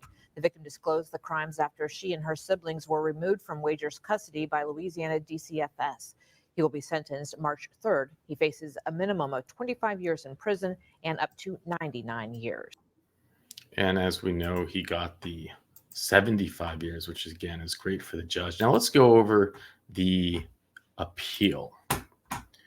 So we're going to get the details of what this roach and, of course, the roach's mom did. I need to buy a mouse that's quieter. They make them streaming mouses, so you don't have to hear the click every time I click it. Maybe I'll put it on my Buy Me a Turtle. There's an option to do that. I don't know. Okay. The victim in this case is HD, the stepdaughter of the defendant. HD and her siblings and the defendant reside in hotels or with friends when the abuse occurred. Eventually, thank God, because who knows, this would have gone on forever, right? HD's mother lost custody of her children and they became wards of the state of Louisiana. Shortly thereafter, HD was placed in her grandmother's custody at the end of 2018 and began counseling with Stephanie in January of 2019. On January 23rd, 2019, 8-year-old HD, and think about this, at the time of this hearing, HD would have only been, I think, 11 years old. And no DA shows up to the parole hearing. Again, the two-facedness of the DA. Was interviewed by the Gingerbread House, a forensic interviewer. On April 22nd, 2019, the defendant was charged with bill of information with sexual battery. in violation, blah, blah, blah. The alleged event occurred between April 6, 2018 and September 9th, 2018. A year later, on October 23rd, HD was interviewed a second time at the Gingerbread House. The defendant entered a plea of not guilty and elected to have a jury trial. The trial commenced on January 3rd, 2022. The state called, like you said, it occurred January 3rd, 2022. She had her parole hearing just 2 months later. The state called a total of 4 witnesses. Meslow testified that she is a licensed professional counselor and began counseling HD in November or December of 2018 because there were behavioral issues with HD and her brother while living with her grandparents. So remember, the grandparents, not from this side, thank God, from the other side, saw behavioral issues from these little girls, and they're doing the right thing. As you can see, everyone from Brittany's side of the family is just useless.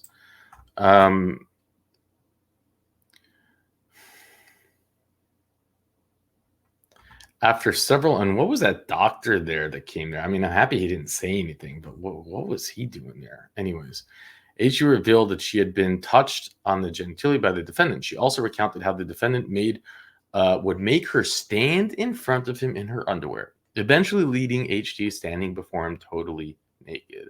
Remember, this is all happening in a tiny hotel room over the course of a year while mom is there. Additionally, Meslow testified that HD stated that the defendant would touch her while simultaneously making her touch him. Also further testified that it took several months of counseling before HD revealed the abuse and that it's not uncommon for children to disclose over multiple appointments. So she had 10 monthly meetings with HD before revealing the abuse. So yeah, look at that. It took 10, I guess they only met once a month, but it took 10 months.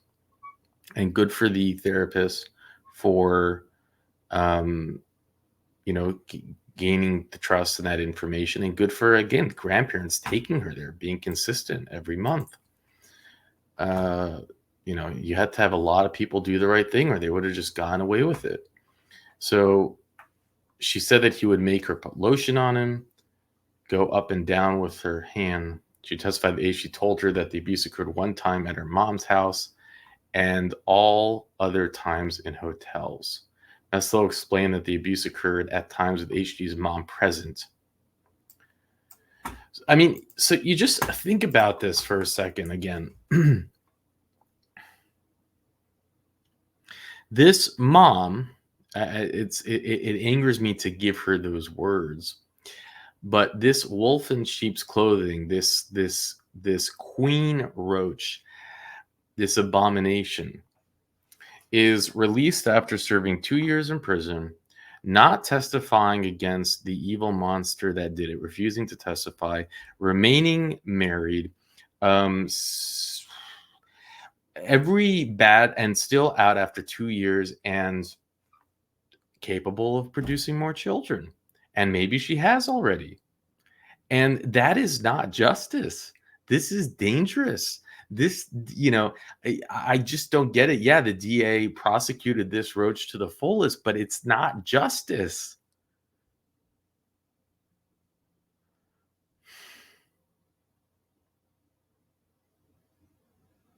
And this is where Mr. O'Shea was just off, like making the assumption, oh, it's because of your lack of confidence that this happened. Well, what if she's just a monster? Have you thought about that?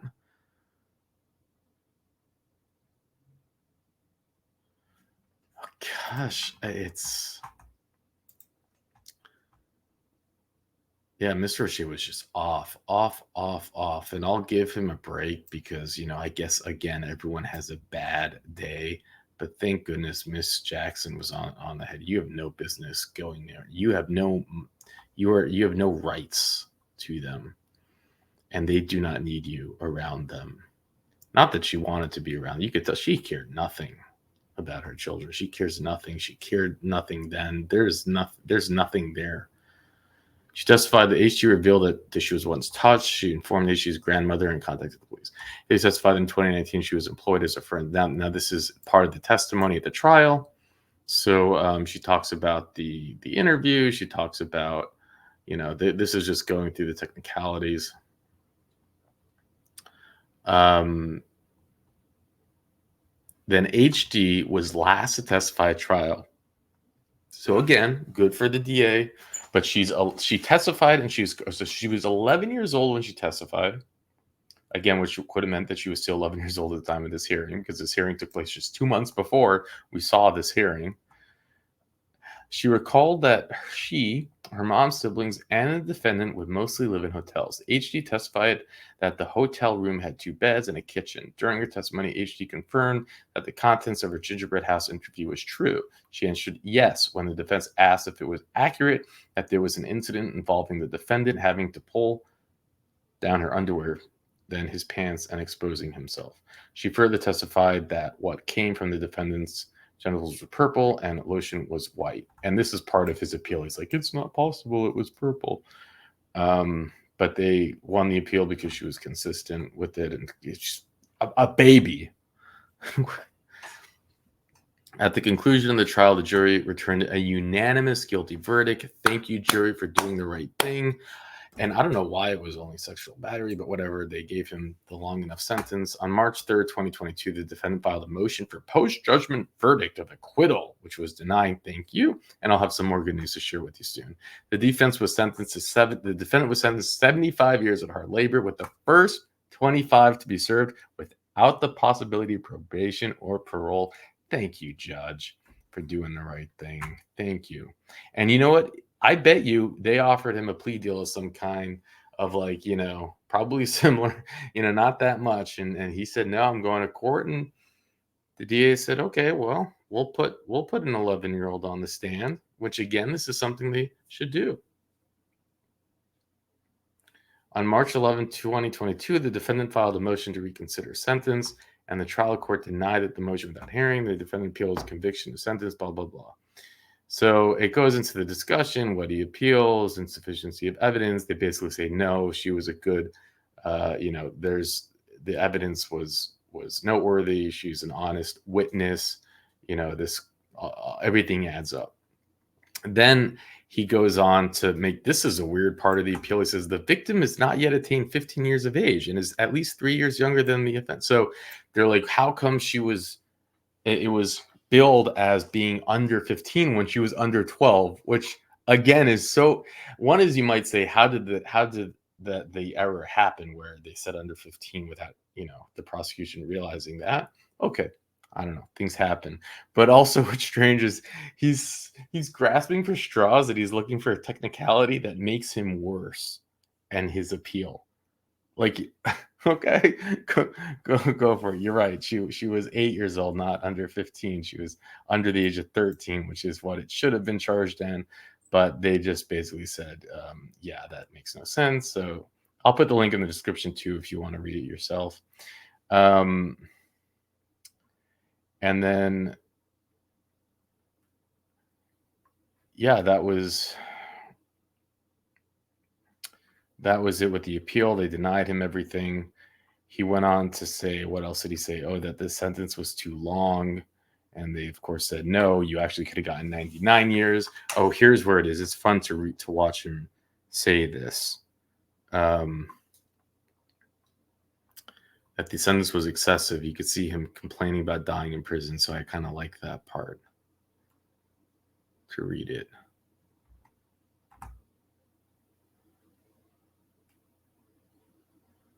Uh, 75 years of hard labor with the first 25 years to be served without possibility of probation, parole, suspension. Sentence is not constitutionally excessive. The sentence is not out of proportion. The seriousness of the offense does not supposedly needlessly inflict pain and suffering. Considering the defendant's battery sentence imposed, the trial court does not shock the sense of justice, nor is it grossly disproportionate. Thank you. Thank you for holding this roach accountable. But where's the part?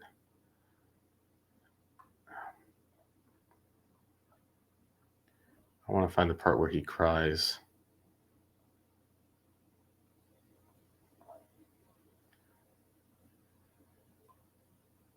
So,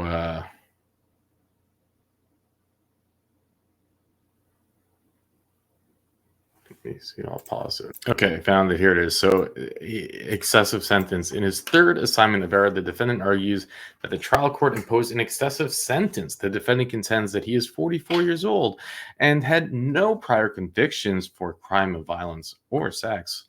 He asserts that this life sentence will leave him to dying in jail. Prison, sir. You'll die in prison, not jail. The state counters that the trial court had the benefit of detailed pre-sentence investigation. Trial court can reasons the sentence was in the range of the offense. It urges that the defendant benefiting from receiving 75 years rather than maximum of 99 years. I love it. And here's the final piece of good news for you. He had filed to have his sentence commuted, and this was recent. It was filed 1/29/24. And as March 12, 2024, which was 3 months ago, they said, hell no. The applicant, Jonathan Wager, seeks an order from the court directing the trial court to rule on his application for post-conviction relief. So he was hoping I get one of those commutation hearings where they would say, like, why do you think you should get post-conviction relief? And the court rendered an order directing the trial court to enter disposition ruling, blah, blah, blah. And they said, nope, you're denied. You don't get post-conviction relief. So, yeah, this ruling came 2 years after the parole hearing we just watched. And there you have it. We saw evil, and we saw parts of the system where they did great, where they prosecuted the roach to the fullest, but where they took it easy on another roach. Now, do you feel that I'm wrong? Do you feel that she maybe isn't as evil and shouldn't have faced as long of a sentence? In my opinion, she's just as culpable, and there's something very, very, very broken in her that she would allow her children and watch her children, this man do that. And then even when taken out of the picture and sitting in prison, to not get up and testify against him, to not be so disgusted to file for a divorce, to not show any human emotion at her parole hearing. This person is just as culpable, just as dangerous, and should be dying in prison as well. That's my opinion. And with that, I'll let you go.